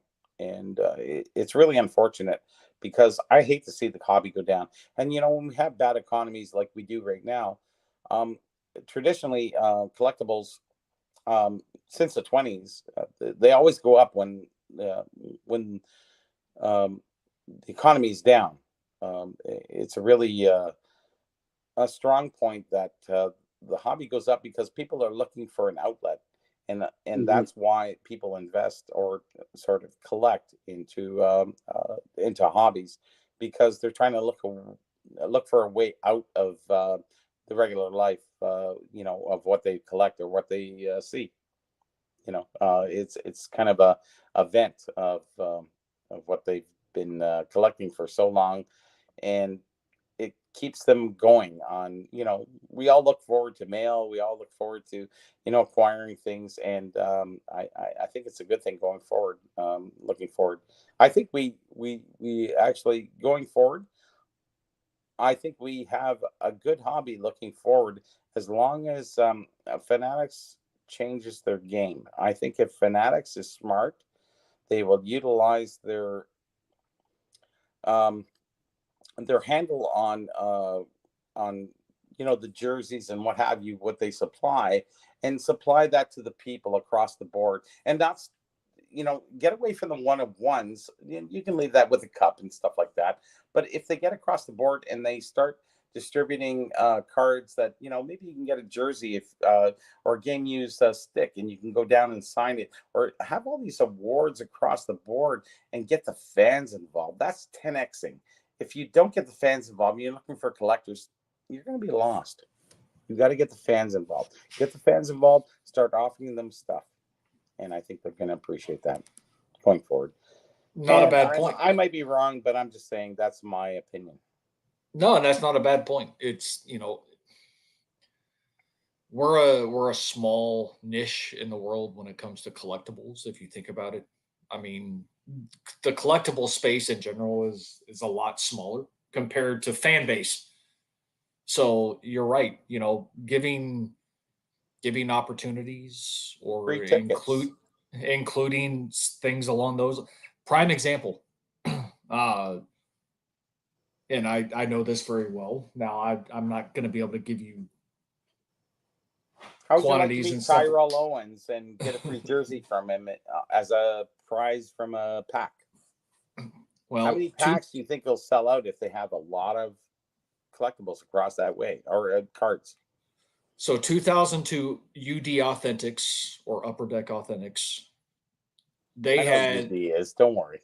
I'm just, for those who may not, I'm trying to be forthcoming with information. This was a football. This was a football release, and they had redemption cards randomly inserted into boxes, packs, cases, so on and so forth. Every redemption card was some sort of UD authenticated memorabilia. Really? So I didn't know that. If people have paid attention to like my office. What year was that again, Steve? 2002. Wow, that early, eh? So all my 316 by, well, I have two 16 by 20s and I have a 16 by 20, what they call blow up card. Those were all via redemption. Nice. I have a jersey. I have a football. I have my film strip up here. I have an 8x10 back over here. You have trinkets, Steve. I do, because I'm a player collector and I collect anything associated to Terrell Davis. That's my part of collecting. And how do you feel about that opposed to what has went on in the last maybe 10 years? When it comes to what card manufacturers are offering? Yeah. Like, wasn't that a great time that you got that ball, you got that poster, you got that, and now what do you have? One of 5, nothing. One of 25. It's cards. It's pretty much cards. Unless I go and purchase something off of Upper Deck, or I look for something Steiner or whatever else that's authentic that's authenticated. Sure. But like me, I just bought the redemption cards. That made it easy for me, right? Did they have redemption cards for signed cards that were numbered to a certain serial number? Absolutely. But it wasn't just Terrell Davis. I mean, it was Peyton Manning, freaking Joe Montana, Steve, like all the big stars at the time almost all of them had redemption cards. Sure. And I think they were like one every like few boxes. They weren't a one a box thing. So not So bad. you Not bad. so you weren't guaranteed anything in a box. But I think Upper Deck was trying to blow out a lot of shit because they had so much of stuff. Mm. But it was a great way to push the product. And isn't that like going forward? Wouldn't that be so much better today if they did that again? Oh, like for my perspective, From your 100%. perspective, I don't know, Vinny's perspective, I don't 100%. know. Like If a new something or other, like beyond like a card, like a Gamey's jersey signed or something, wouldn't you buy those packs? Vinny? I wouldn't buy the packs. I said, I bought all the redemption cards. Oh, you So, got redemption cards. Okay. Well, I'm just saying if it wasn't redemption cards, okay. If it was, that's fine too. I'm just saying just having them in the packs. Oh, 100%. It's a push. It would be a push. 100%. Yeah. I think it's a great thing. So and that's why I was 100% on board with So that's a your resurgence recommendation. 10 years later, a decade later. If we could do that again, I think the hobby would flourish going forward. And then you would get the fans involved because really, Exactly. Fanatics is talking about 10xing and like, okay, whatever you want to talk about, that's fine. Okay, whatever. Let's 10x it. The only way you can is really through fans. And you need to get the fans involved. Okay, are they Yep. going to buy cards? Not necessarily, but if you offer things within the cards, I think you can. Yep, some sort of fan experience, Fan one-on-one. experience. Game use. In your local place, you can get Austin Matthews signed stick. You can go down to the dressing room, meet him, bang. Oh man, Yep. who wouldn't like all those packs would sell out? You would have Oh, nothing left 100%. over. Yeah, because there's no one of one that got satisfied. It's across the board. Yep.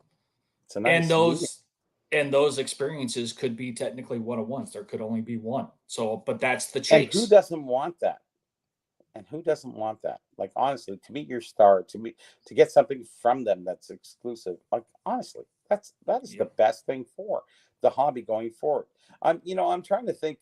I'm just trying to be lucid about what's going on in the hobby and what they need to do going forward. And I think that's what they really need. I can't think of anything else because the one of one have served its purpose, and I think we're and the one of ones are for the multimillionaires of the world. They're not for some you and me. Okay, it's a lottery ticket. That's fine. Okay, I understand that, but let's serve the masses across the board, and let's provide Vinny and Steve and Dave.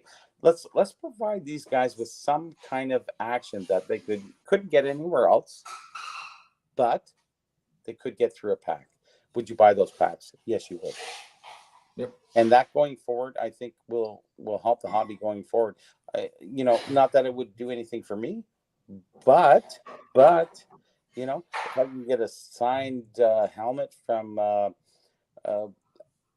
don't know, Terrell Davis, I'd go for it. Right? I have one of those, by the way. Well, you probably have that. Yeah, I mean, I do. Just for It's me, that would be great. Like to pull that opposed to a 5 of 27, whatever. Yep. It's just so much better that you give something back opposed to creating a value for something that's really sort of not there, but there. You know what I mean? Let's get away from that and let's give something back to the people. You're pulling a moment instead of a card. Yes, exactly, Dave. Pull a moment. Yes. But that would require the people to watch the sport and know. Yes. People other than. But that's what Bobby was getting at. Trying to entice, get the fans involved and like excited about, oh, well, this product that's being released has moments or fan moments, fan opportunities of some of the biggest stars. And Exactly. granted, it's going to cost money, but you got to spend money to make money. Yeah. It's no different than these guys signing You know, any deals. parents and kids would open up packs? It'd be awesome. Oh, 100%. And I it's was not like opening up these packs with my kid in 2000, 2001, 2, 3, you know, and we were pulling out, you know, game used puck and this and yeah, you know, we got some great stuff, but that other stuff, that's key. Yeah. That's once, awesome. That's once in a experience. chance. That's experience you can't replace. Without a doubt. You can replace. That's what you call it. Tops experience. There you go. Yep. Dave, you coined it. Let's do the tops. You know, we should get a kickback for this. Well, we'll mark this here as a point of reference, and we'll see if somehow, shape, form, or fashion it doesn't come to fruition. Timestamp this, Vinny. and then we can go after our money. Yes, exactly. Yeah. But we have a couple other questions, real quick, Bobby. Sure. So hopefully Baz is still here. Sure. But he asks, is there any info on the contrast between 90-91 OPC Premier Hockey holding value in print run versus its sister set in baseball, 91 OPC Premier Baseball?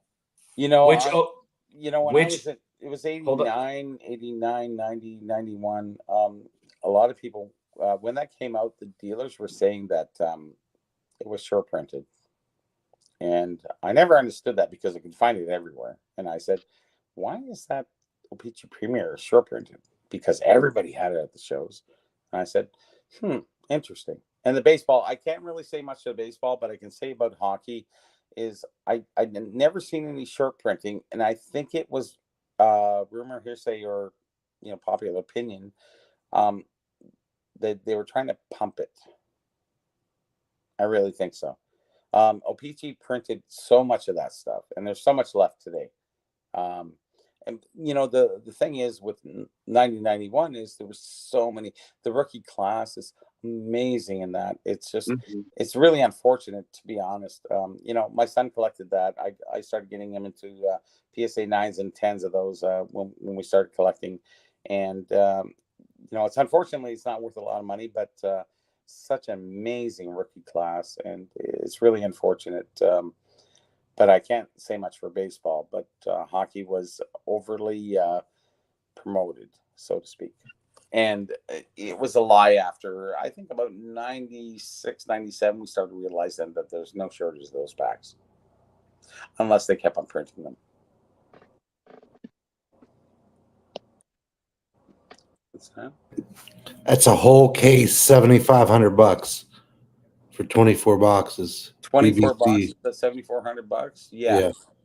7,500. And if you would have went back 3 years ago, it'd be $15K, $16K, right? And it would sell. Mm-hmm. So Somebody would that's have bought it. $312 a box, and That's too much. Way too much. I got my boxes in 2019 for $80 a piece. I was buying them for wrapped. $100. $100 a box back in the day. I put my set together. It took 2 boxes, and that's what I bought. Yeah, basically. So you need 2 boxes to make the set. You miss out on guys like Burrell. You didn't miss out on much on that year, but yeah. There's exactly. a handful of guys that aren't in it. Yeah. But you get Yager, you get Fedorov's in there. Yep. So, I mean, that's probably Yager's biggest rookie. That and the French upper deck. So you had those two competing. The French upper deck is tough, but yeah. Yeah. French upper deck. Do you know that a case of French upper deck was sold to a guy who owned a what was it? I forget the name of the company. He bought out the company for a case or 2 of that. He bought the whole company. That was what was it? That was a documentary for. Yeah, it was a documentary. I was there though. I was in that store when that went on. When that went down. Yeah, I was privy to a lot of stuff. Like guys, back in the day, like I didn't know what was going on, but I knew I was there. And yeah, that was at Sluggers. That was at Sluggers at Young and Finch, and he came in and he offered that deal. Oh, what was that? What was that documentary called? Green. I forget. But anyways, I heard that going down, and I couldn't believe the whole store changed at that point. It was amazing. It's amazing what you were around. I wasn't thinking much in the 90s, but I was there. I was doing stuff. I was kind of hanging out. Jack of all trades. Jack of all trades, that's what it was. Yes. And yeah, and he was a real strange dude. But any which way, very nice man. I remember dealing with him, and I was buying some pre-war from him at that time, and some oddball boxes and stuff like that. That was way back when. Geez, when I was starting, I didn't know anything. I was just kind of I was just keep buying the stuff that I really enjoyed. I always enjoyed display pieces, counter display boxes, original point of sale stuff. I was really into that, and nobody really was. I could get stuff for like 10 cents on the dollar, and today it's just like $50 on the dollar in comparative value. And so I was ahead of my time, but unfortunately not that ahead today. So Stuke's got a question here. Were there Sure. many Gordie Howe exhibit cards from 48 to 52 at the expo, and what was the price range if so? Oh boy, that's a tough question. Yeah, there was some exhibit cards of Gordie Howe. He's very hard to find an exhibit, and it depends on grade. And I didn't really see too many. I didn't see. I've probably seen one, and it was going for good money. And a lot of guys who have those kind of cards, it's not like they come up very often. And the value, I think, is they're looking for that one buyer, opposed to the market price, which nobody really knows. This is where you end up at the point where you don't know what the market value is, and you get a grade and you get a 5. Okay, what's a 5? I don't know. A 7 or 8 sells for 2,780, 8,000. I don't know. What's a 5 worth? 1,500. I don't know. So we don't know those prices.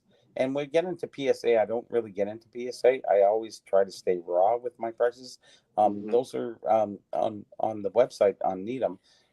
I stay with the raw prices so that people who go in who found cards will know a certain price. And it's probably a grade and a half below a PSA grade is most of the raw prices that I do, if you want to, estimate. And I think we need those prices. Like PSA, they have the records, they have all that stuff. I just thought raw was kind of fair to collectors to do. And that's what I did. Can I take a watch break, guys? And I'm guessing with some of that stuff too, it's like if you've got, I wouldn't consider it a grail item, but close to it. It's you can sit there and there can be some sales, but at the same time, if that's not like you mentioned previously, like a PSA 10 Zion Prism rookie. Yeah, that's a big difference. It's like you've got something that, hey, well, this last sold 3 years ago at 25,000. Well, that's a great story. I mean, go to your local Gazette and tell them that, because I don't care. I've got it set at 100K. If you don't, this isn't a negotiable thing. Zion rookie, it's negotiable. So yeah, Let me hit the washroom there, Dave. I'll be right back. Okay, so gone now. Let's say all alone. No, I've been here. Oh, I figured as much. Yeah, that's Trying to deal with Charlie and his cone. He's kind of upset. well, he's kind of somewhat trying to get an appetite. He's trying to go eat food out of the bowl, and can't very well do it. So trying to find some alternatives. So he just he he doesn't like it. I don't. I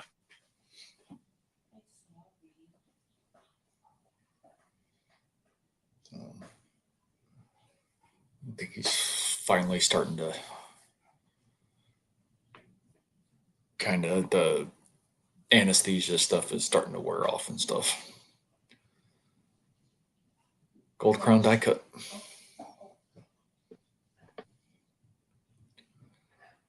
I'm gonna ask him about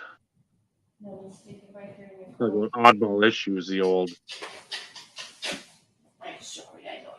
police cards that we got as kids.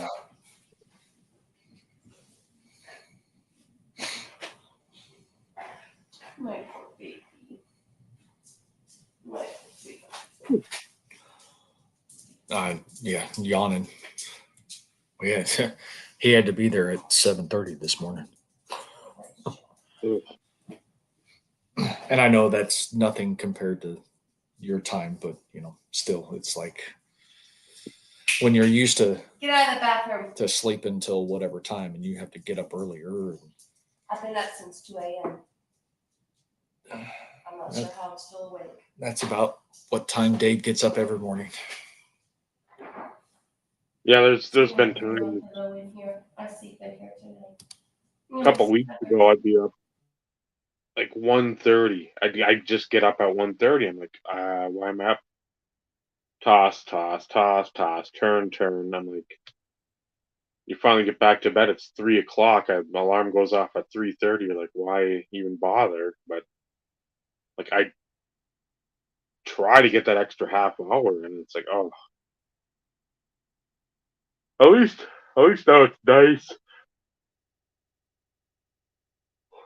for the time being. So I'm hoping another day or two of softball practice out there. That that went fairly well today, which I was pleased with, because it's been probably close to a month since she last pitched. So you can say, hey, practice this, hey, do this, hey, do that, but again, I can't make the kid do it. So Yeah. Kids. My Yep. kid's like 32 now. Charlie, lay down. You want your blanket? You're old, Bobby. You said it Yeah. yourself. I'm not that old. Come on, guys. Age-wise, not mentally. Age-wise. Age-wise, yeah. Look at you. Yeah. You're all snuggled now. Lay in your bed. Joe And if Joe you asked guys me- see me, I can walk and run like anybody else, so don't worry. I was gonna say, when you've got the hover round, when you get the hover round for Anyways, getting back to the the app, we really never talked about that. The app was put out for those who who have the book, which I produced one in 2003, which was the Wax Pack Collector's Guide, and it basically went through the what the wrapper was, what the box was, what the the set was. And then we got into 2006, and it was really we call it the Playboy. There was a little bit of writing, lots of pictures. And then I got into the lists because Beckett had negated the lists of rookies. They haven't upgraded. They haven't done the research. So I figured I would update it. And they stole the information pretty quick, which was fine. I didn't mind. But now we're into probably about 3 levels above that, where I'm giving everything in my head in my computer to the people. And I think that'll help support the hockey hobby going forward. I wish, I think basketball is obtainable. Somebody could do that. With baseball and basketball, I think you would need a group source of at least 100 people to accumulate such a list. And I really look forward to that one day. I'd like to help contribute to that. But, I think it supports our hobby going forward, better, whether it be 1910 to 2001. I think we need that information going forward. History is, as much as I'm big on history and what have you, I get 55 in history in school, whatever. I think going forward, I think the more we know about stuff, the better off we are as educated collectors going forward. And I really, truly believe that. I'd like to help going forward, but I know the hockey is covered, and you've had me for the last 30 years.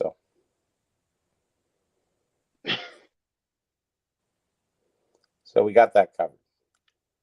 And Joe had a question about the app. Sure. Per month, is it in Canadian or U.S. funds? It depends So where you're located. It's only $5 a month, whether it's Canadian or US. So if you're in the US, it's $5 a month. If it's Canadian, it's $5 a month. Okay. And if you try to be a Canadian while you're an American, it's not going to work, because you can't get it for $4.40. So regardless,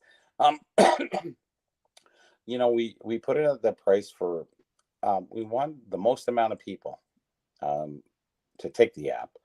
There's no advertisement. It's just,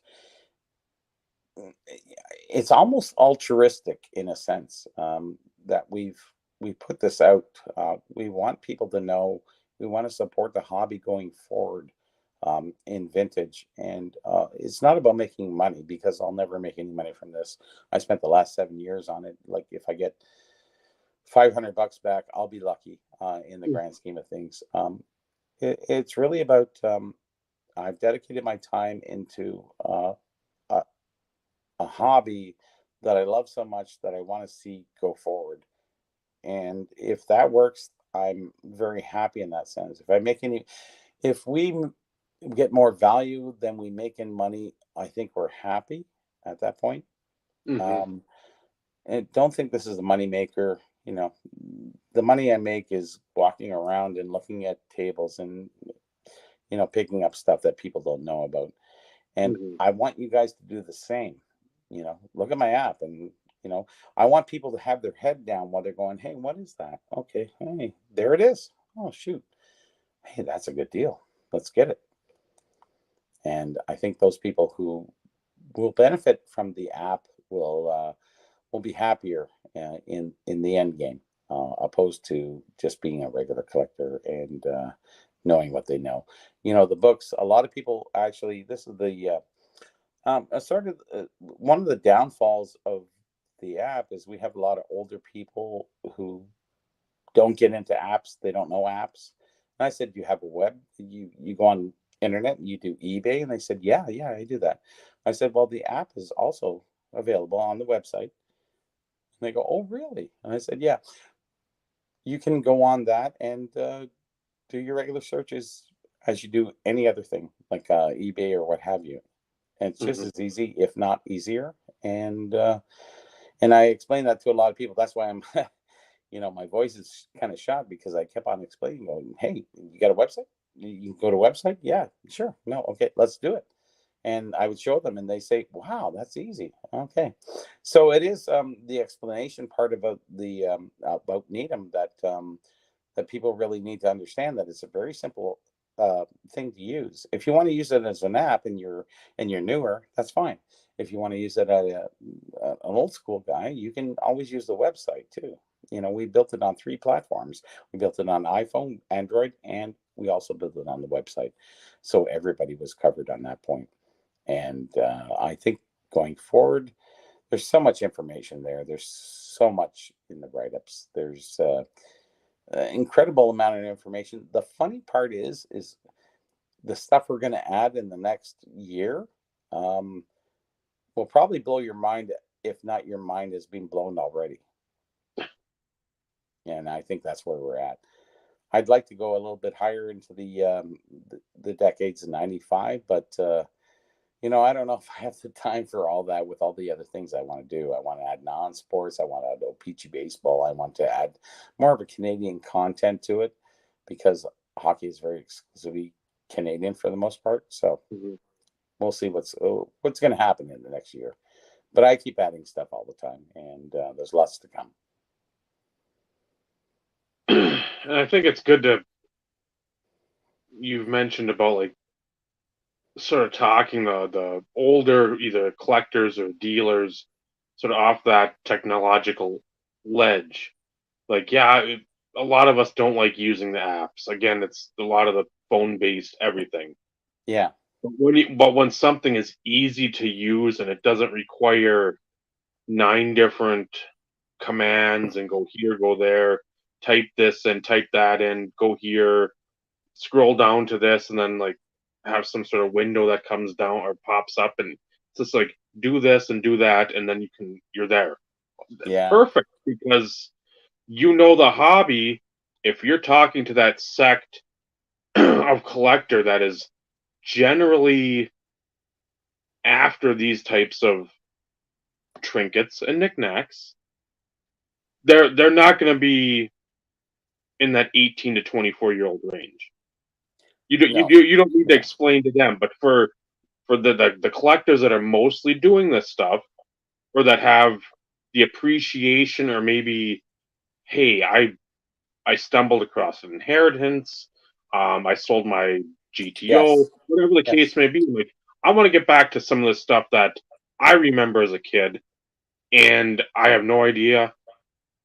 Tell me about it, and then show them on their phone. Hey, here's how you download it.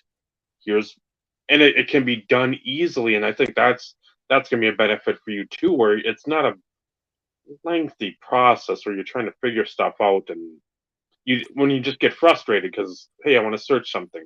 Well, no, now it comes up something else, and it's just like, now the information is there, Dave, for people who ever want to use it. You know, I actually had a few people in the last few days that asked me, said, Bobby, hey, what is this worth? What is this Coke 1964 set worth with the, you know, in the album, in the whatever? And I said, it's on the app. And, you know, it's kind of funny. A lot of people said, and they never get back to me because they haven't got the app yet. And I know they haven't. And because I can see who's bought, who's hasn't, and they sit there and go, is he being a prick, or is he just being, you know? And I'm being real, because it's not that I don't want to share the information, because I get 40, 50 emails a week, sorry. Hey Bobby, what's this? Hey Bobby, what's this worth? Hey Bobby, hey Bobby, hey Bobby. You know, I'm the hey Bobby guy, and you know, I put my time and effort into this, and I don't want any more hey Bobbies. I just want you to go to the website. If you can't see it there, contact me. Yeah, and take it from there. But you know, people are so used to free information. Yep. And I've been free for, you know, 20, 30 years. You know, all these guys come to me and I said, listen, it's on the app. Don't worry. Everything that I've given is in my head, in my computer. It's on the app. Well, not quite everything. I'm still adding stuff, but if you don't see any value in that, that's fine. Then I won't respond to your email, and I think I have to sort of cut it off at that point and say, you know, if you don't want to pay $5 a month, then don't worry about it. Then I guess you'll never know, and we'll take it from there. Yeah, I don't want to be hard on it, but you know, this is 7 years in the making. This is a lot of time, you know, and you've been sort of pampered over the last, 15, 20 years, that, you know, you can just email me, just look it up. Oh, I didn't get the app yet. I was looking at it, but I didn't really get into it. Okay. Yeah, that's fine. And if you don't want to pay for it, that's fine. It's only $5 a month. And really, it'll pay for itself in the first couple months, like honestly, like any information that you really, really need. And the details are finite to the 10th degree on everything. And people won't realize until they really look into it, because we did allow the one downfall that we did do, and I have to concede this, is that Andy is the app writer. He's the CFL guy, but he's the code writer. And he said, I'm just going to give him a taste, but he gave him too much of a taste. He gave him half the buffet. And I said, Andy, we got to cut that off and just keep it at this point. And he agreed with that after a while. He said, yeah, I guess I should. I gave too much. I said, that's fine. I said, in the next month we can go forward and no problem. And people will come around to it because they have no other resource. You can look up Beckett, but it doesn't matter. They don't have what I have. They have 10% of what I have. Beckett has nothing that I have. They're just a list of, sure, they have 2000 and up all the way to current times, but other than that, they don't have anything else.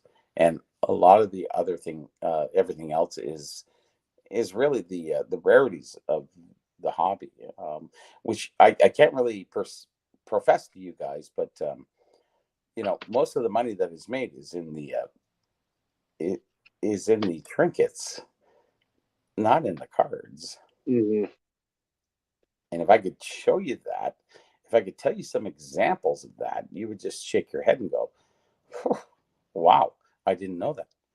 And it's not that you're missing anything. It's just that that is the thing. There is so much more beyond the cards that people collect, and original advertisement, original store display pieces. Those are the key things that really sell. The cards sell for $50 for the set, and then they add pieces 500. It's amazing. It has actually overtaken the cards or any part of that, well beyond. And it's really hard to explain.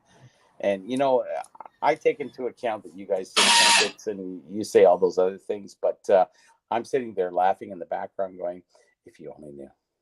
If you only knew. Yeah, it's okay to say call them trinkets. That's fine. The real money is the things that are less acquired, not just the common cards. It's the rarity of the point of sale items that really acquire. And I'll tell you, there's a fight for it too. Like honestly, I have my group on Facebook. I have 2,100 members. We have no cards whatsoever. It's all food issue. It's all premium items. 2,100 people. That's amazing. And those guys, every time I list something, they just I get PMs galore. It's just nonstop. And I don't have any problem selling you things. If it's cards, it's like, yeah, it's another group with the 1970 Brad Park rookie, whatever. This stuff is the premier stuff that really overtakes the hobby, and there's a large percentage of people that do collect that. I think the larger percentage is obviously the card collectors, but it's the other things, maybe 15-20% of people that really collect the oddball, like maybe display boxes or point of sale stuff, and they pay big dollars for those things, and that's where that trinket stuff really comes in, guys. Just saying. If you only really knew. I bought some things for 4,000, sold it for 20,000 next day. I get it, though. Can't do that with cards, honestly. Not normally. Not normal. Not normally, yes. Yeah, not normally. But I mean, like me, I was talking about UD Authentics and the redemption cards, and I have other things that it's action flats, pro cubes, stuff that's random, manufactured by off the wall type of things, because it's associated to my player. Mm-hmm. Now, there's not. Now, how much, Steve, does those things go for opposed to the traditional cards? A lot of the stuff you can get for almost nothing. Mm. I would consider it's one of those because they're like normal retail releases, like they could have Gotcha. been Yeah. So they're picked common. up at any big box retail store. But Sure. on the flip side, if it was produced in 97, 98, 99 timeframe, how many of those are still out there, still left in the original packaging? Yeah. You know, Very so I have an appreciation for, although we give you, you know, shit about trinkets and, you know, knickknacks and You stuff. don't give me shit about it. It's okay. It's those who don't understand don't realize, and it's kind of a good thing actually. It's a fun jab, is what it is. But it is. It is. The jab is actually coming back 10 times to you, but that's okay. Yeah, Trust me, it is. yes and no, because we don't understand like the hockey side. Like I could see hockey. It's not even hockey. It's baseball. It's football, basketball. You know, it's those other things that you don't know that the big time collectors really collect. And I know they're out there.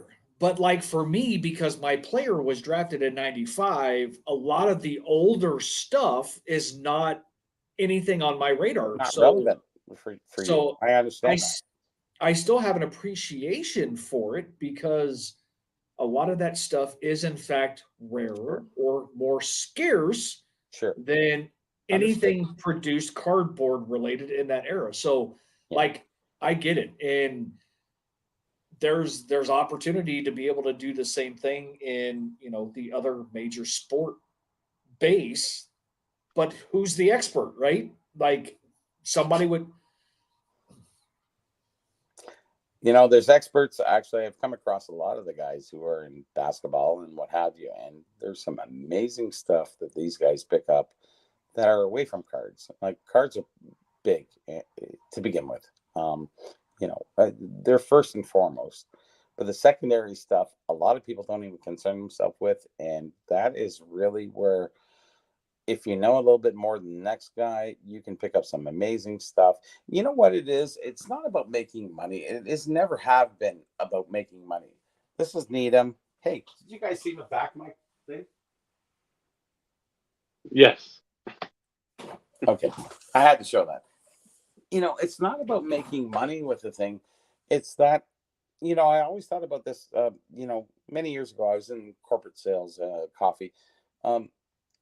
If you can make money off of something that can help you buy something else or for your collection for free, why not? Why not? And if you know that much more than the next guy and you can benefit from that, you'd have a great collection for free, which I actually do. And I got a great collection, you know, 25, 50K for free from doing this. And, you know, I'm not bragging or anything. I'm just saying it is there if you want it. And it helps you advance your collection if you know that much more than the next guy.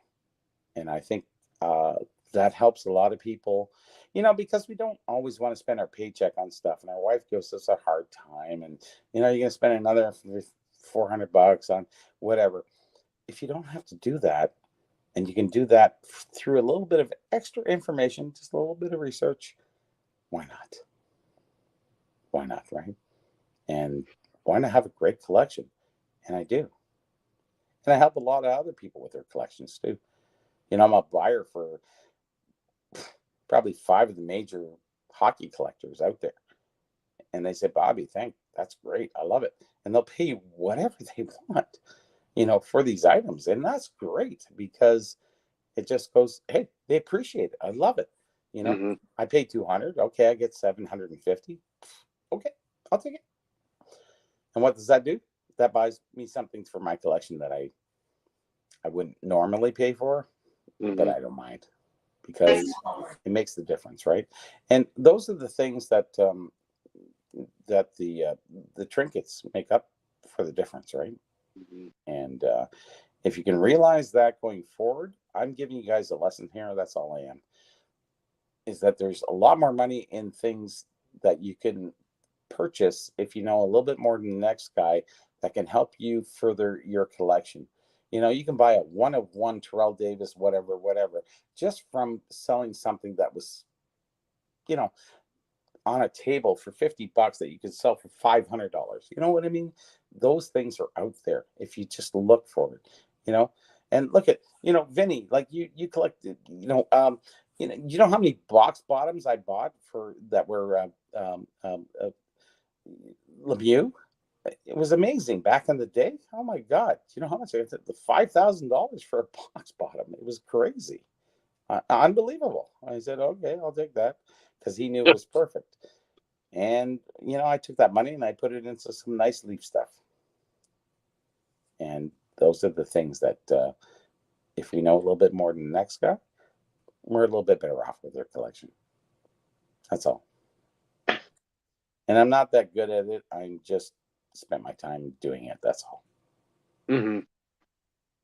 Am I good at it? Yeah, I'm pretty good. Yeah, I've done a lot of work.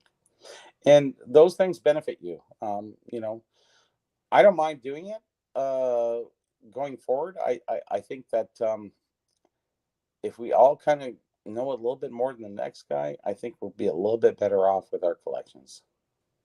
Because really, I don't want to spend my money. I don't want to spend $10,000 on a card. I'd like to get a few cards at $10,000, but if I can offset that through a few other deals, I can end up with a $10,000 card. 100%. So I'm just saying the potential is there for everybody. We all collect in the middle of the road, but sometimes it's nice to take the high road and push yourself a little bit, and maybe you'll end up with a nice piece just from selling something simple, some stupid stuff that I sold for a lot of money. I just sat there and I went, all right, okay, I'll take your money. And you put it in something nice that you enjoy collecting, and that adds to your nice collection. And Yep. I think there's a lot of lesson in that, and I think that you can get that through my app if you look at hard enough. Because I've been walking around the shows for many years and cherry picking everything that nobody knows what is rare, what is not, and I've made a lot of money from it, and I've added to my collection, and I'm very happy with that going forward. And that's trinkets, basically. It's not cards. And I'm just saying. That's all. Couldn't have said it better. I'll take a sip from this side, which is the Needuum. Do you guys like that logo? Yeah. I did too. Me, Andy made that logo, and I'm not really big on other people making stuff. But he did a good job. So, Dave, we are coming up on the 2.5 hour mark, which is normally our clock, right? Well, it's one of those in which we had some good questions. Yeah, we had a lot of things to touch on, so it makes it easy when conversations run as smoothly as what they have. So you blink and it's like we're already almost at the 2.5 hour mark, which is crazy to think. Yeah, my voice didn't break up too much, so it wasn't too bad. You may be feeling it tomorrow. Yeah, true enough, right? So don't schedule any more interviews for at least 24 hours.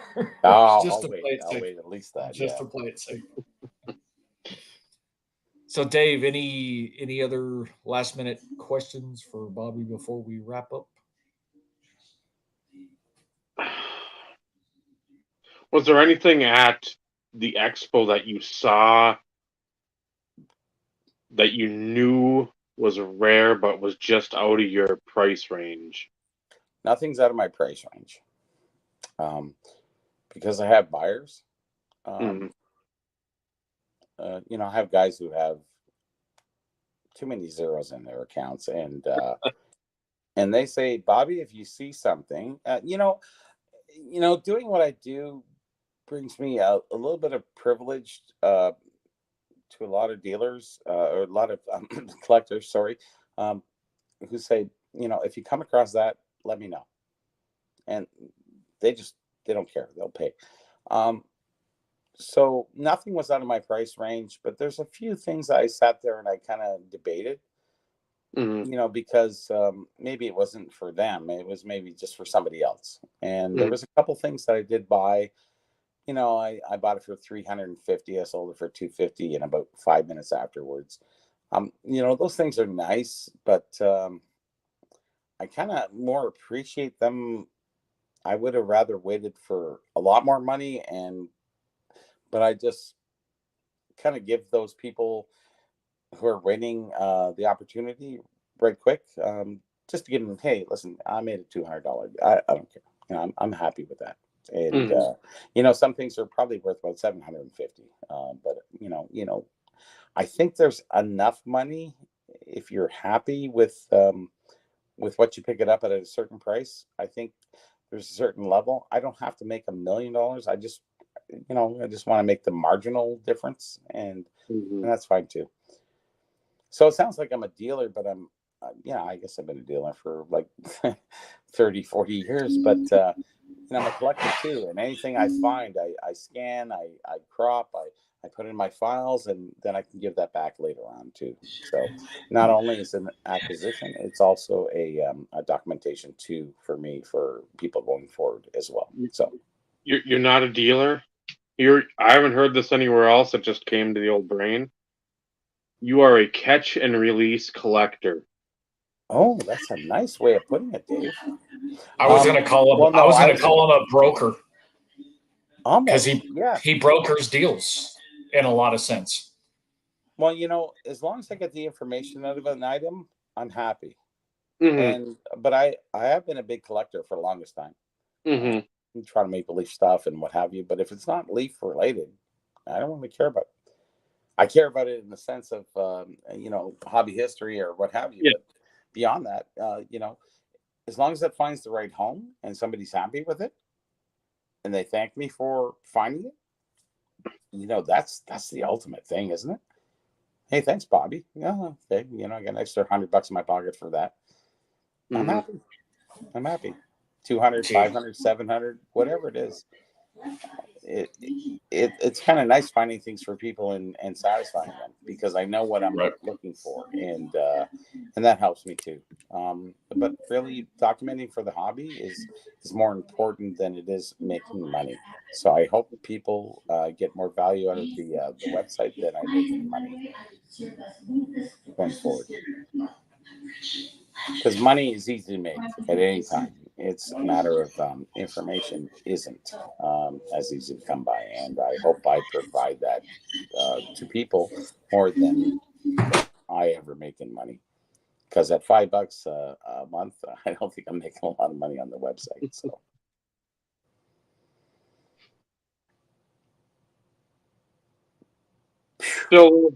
Still though, it's your time, your effort, the knowledge, the will, the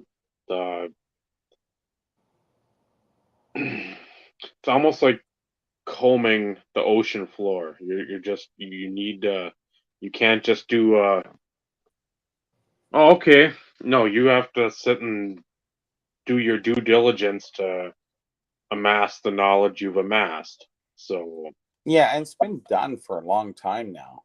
Like every once in a while you come across a rare piece, which is nice.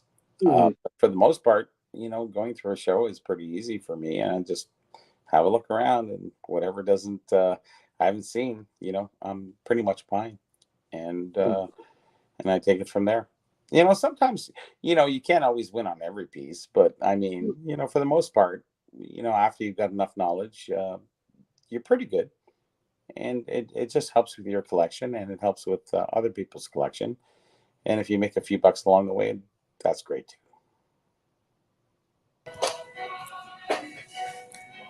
Wise words from the one and only Bobby Burrell. Well, thanks so much, guys, for having me on. I really appreciate it. I was pretty candid here, and I think hopefully you got a little bit of understanding about what trinkets are really, and how much money there is in some of them. But more so that I hope that I give more in value than I ever receive in money, and that one day, after I'm long gone, that Bobby Burrell will stay around as a name that who helped the hobby going forward. Nothing wrong with that, Bobby. Nothing wrong with that. Nope. Nope. You're good people, my friend. You're good people, and we thank you for Yeah. for taking the time to join us because I kind of sprung it on you a little late, It's okay. but it's one of those in which if it wouldn't have worked out tonight, we would have definitely had you on anyways because the expo had just happened. You just released the app, Mhm. giving you an opportunity to maybe get this in front of people who may not watch Carlos on Friday Mhm. night, Yep. or may not be able to get it from anywhere else because they don't follow you on Instagram. Well, I or they plan don't on know being who on you are. other sources too. I really think that No, that's good. other podcasts need to have me on. Um, I've been on a lot of podcasts, but not enough that I can't dominate the new podcast because they're all about new information. And I understand that. Being a vintage guy, you're sort of the cliche guy that you bring on, who's that's fine. I just want to go on going forward, saying maybe this is the start of things to come in the future. Maybe there's a lot of things out there that that Dave knows and Steve, Vinny knows that that's a rare card. I didn't know that. And you going through dollar boxes and you're going, holy shit, this is like, hey, score, and I think we all do that in our own way. I'm doing it in a different way. You guys are doing it in a different way. And I think we're all the same in the same sense, is it's the more we know. And, Vinny doesn't know nothing about, Lemieux that I don't know. That's for sure. He knows a lot more than I do. And about Tyrell Owens and obviously Dave, about 90s hockey than I'll ever know. And that's good too. We're all sharing in the same thing, but we're all looking. We're all having that treasure hunt every morning, and it's kind of fun that we can all share basically the same but be different as well. We all have the same type of mindset when it comes to collecting. We just Yeah. collect different things, but it's Yes. when we're going down that road, it's like don't stand in our way. We know when We we know what find we're the looking path, for.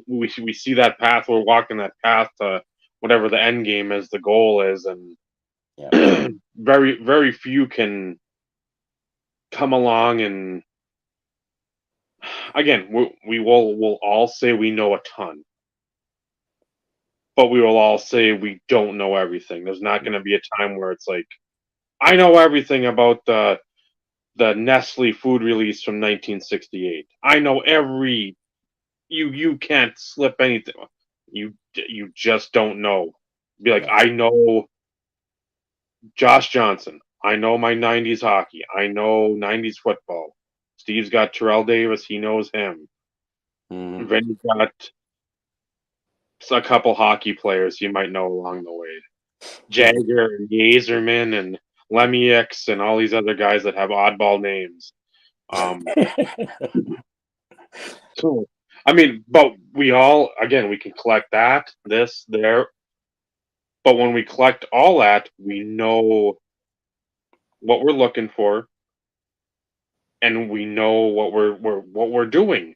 Because again, if we didn't, we wouldn't have people coming to us, or we wouldn't have people wanting to purchase our app, sending us DMs asking about specific nesting dolls or whatever the case may be, because we're various quote unquote, and we don't use a term ourselves.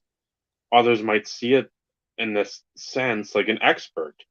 But Mhm. again, we won't sit there and I'll never say I'm an expert. I know a ton of stuff. I know. That's what I'll say. Oh, That expert is a varying degree of collector. And yeah. nobody's really an expert. No. I think we're all advanced to a certain point.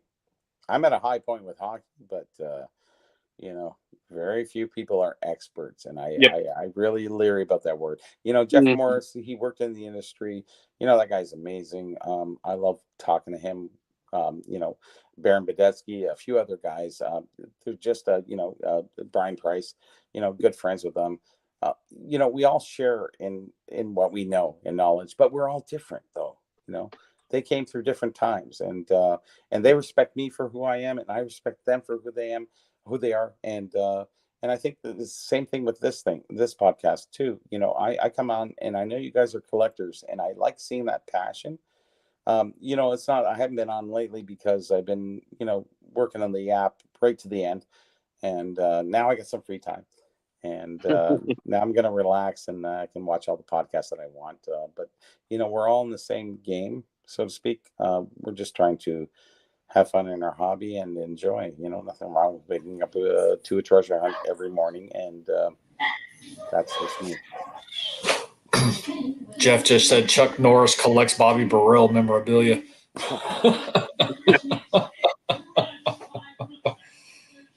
We love you, Jeff. Have to get him back on at some point soon as well. Yes, we do. All right, Dave, wrap us up. Thank you, Bobby, coming on. Absolutely just a fountain of information and knowledge. Check out Needuum on either your website or iOS or Android. So in your Play Store or whatever it is, look it up. Needuum.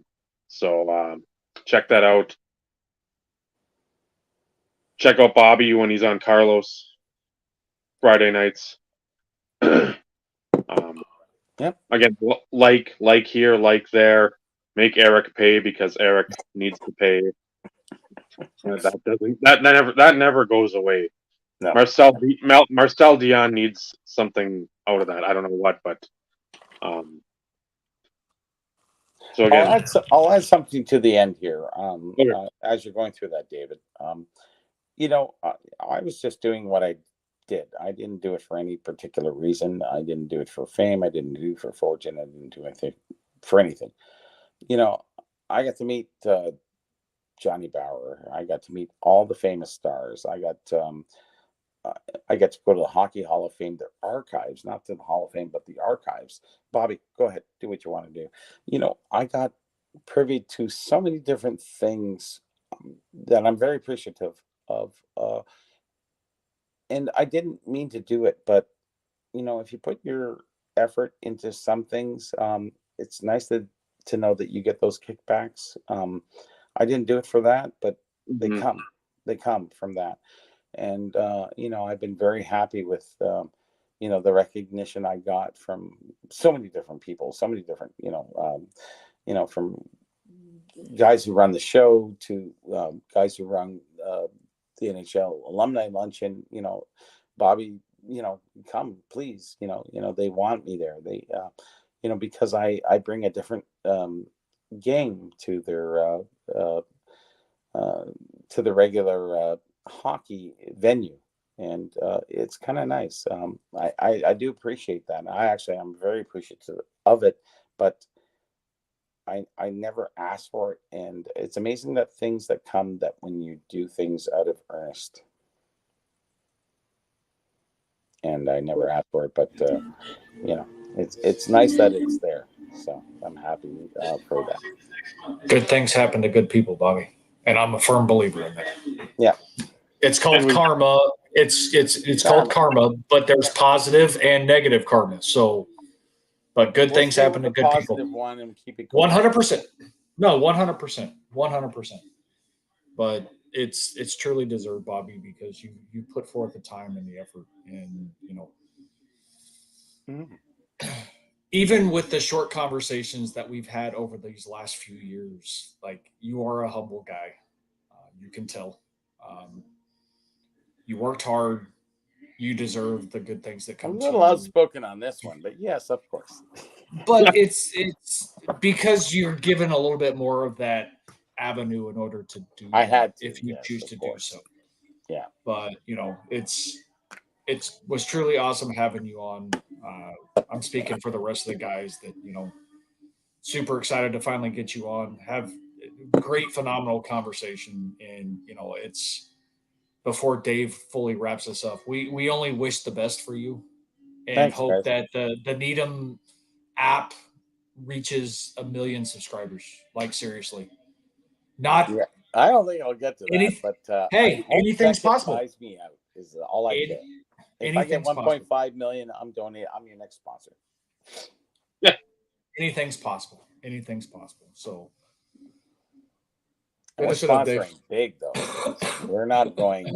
Hey, listen. Yeah, we're getting hats. We're getting all that fun stuff. we'll hold you to that, Bobby. We'll hold you Yeah. to That's okay. That's allowed. that. I'll also say, sort of piggybacking off of what Steve said about the karma, we hear it. We watch any stupid content out there of the dipshits and the idiots, and they use the terminology, the A lot of nomenclature. that shit out there. Yeah. I appreciate you, bro. No, this is where when you're afforded these opportunities by like the Hall of Fame, the players, the retired players luncheon. They appreciate you for what you do, what knowledge you have, what time you put in, what effort, with the consistency, the conciseness, and the accuracy that you do your reporting, your diligence, your fact finding. It's not just some guy out there fucking saying, I appreciate this guy and because he gave me a good deal on something. It's somebody that's actually taking the time to care about what they're passionate about, what they care about, what they truly enjoy. So that's why you're reaping those benefits and rewards without sitting there and saying, "Come on, guys, where's the tickets? I want the backstage pat." No, they're saying that because I never asked for that. because you're humble, because you're It comes kind. your way if you do the things. And I couldn't say that 10 years ago, or maybe 15, 20 years ago. I couldn't say that was anything that I even looked at. And now today, it's just, I can't even tell you guys exactly everything, but it's amazing the consideration I do get and appreciation I do get, from past players or what have you, and the benefits I recoup from that. I never asked for it; it just came, and I think doing things in earnest will get you things in life, in the hobby, better things. I don't have to be on Nat Turner's, big list. I'm my own list, and he has to catch up to me. I don't have to catch up to him. Mm-hmm. True enough, right? Absolutely. I'm the big boy. He's not. He's just got money. Yeah. Hockey bar. He's got the app now. Now he needs a hat and a T-shirt. Dave knows. We can provide that. We can. So who wants a hat? Who's gonna wear a hat? I know Steve wears a hat and Vinny wears a hat. I'm gonna have to send you a couple Needuum hats, guys. I'd wear a hat. I need your addresses, and look at that Needuum logo. It's pretty good. They're nice hats. I have about 3 left. Dave, you want one too? Absolutely. Okay, 3 coming out. I'll need your address, and you know how to get in touch with me through Instagram. Absolutely. All we'll right. definitely support you, Bobby. I know you guys actually been always that way, supporting me, and I appreciate that. But I support you guys too, and I think we can mutually benefit from the support of the hobby going forward. We're all into the hobby. Doesn't matter what area you're into. I think it's just hobby love amongst us all. Doesn't matter. 100%. In the words of the youth, #facts. Yeah. Sorry. Couldn't help myself.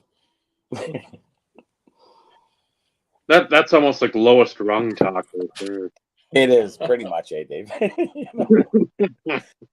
Now I'm trying to have some fun with you guys. It's funny when you're on an interview. You should look at my interviews with Ryan McClanahan.